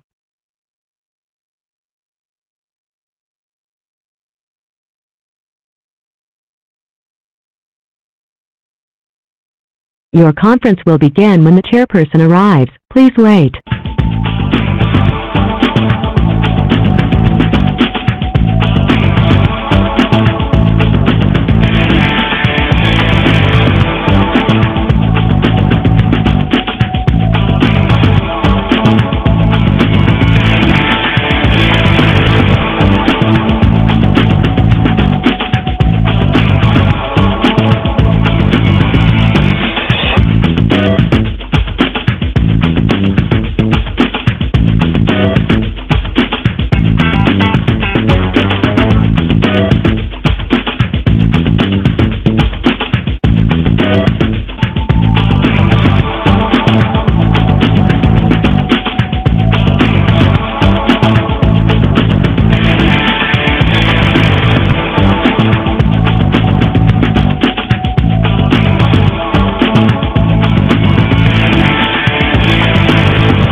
chairperson has not yet arrived, please try your call again later.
Welcome to the GCI Conference Center.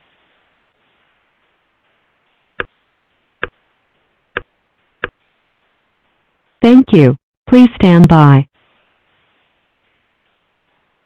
If you are the chairperson, press the star key now.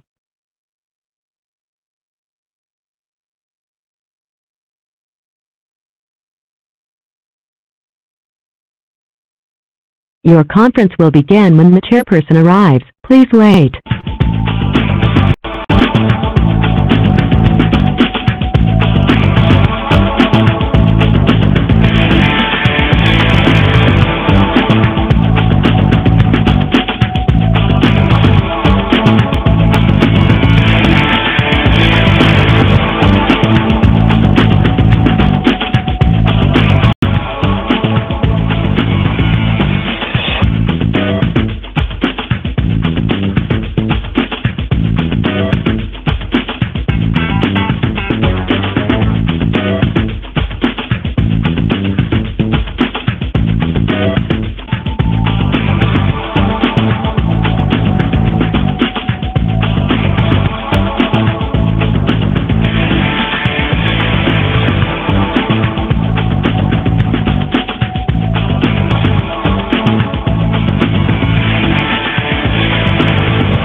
chairperson has not yet arrived, please try your call again later.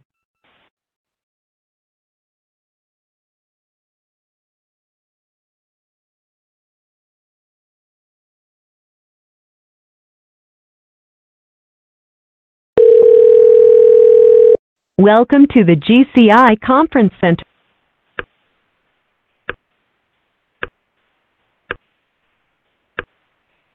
Thank you. Please stand by.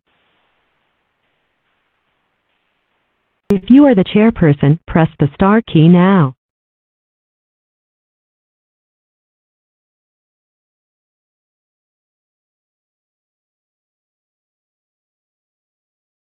Your conference will begin when the chairperson arrives. Please wait.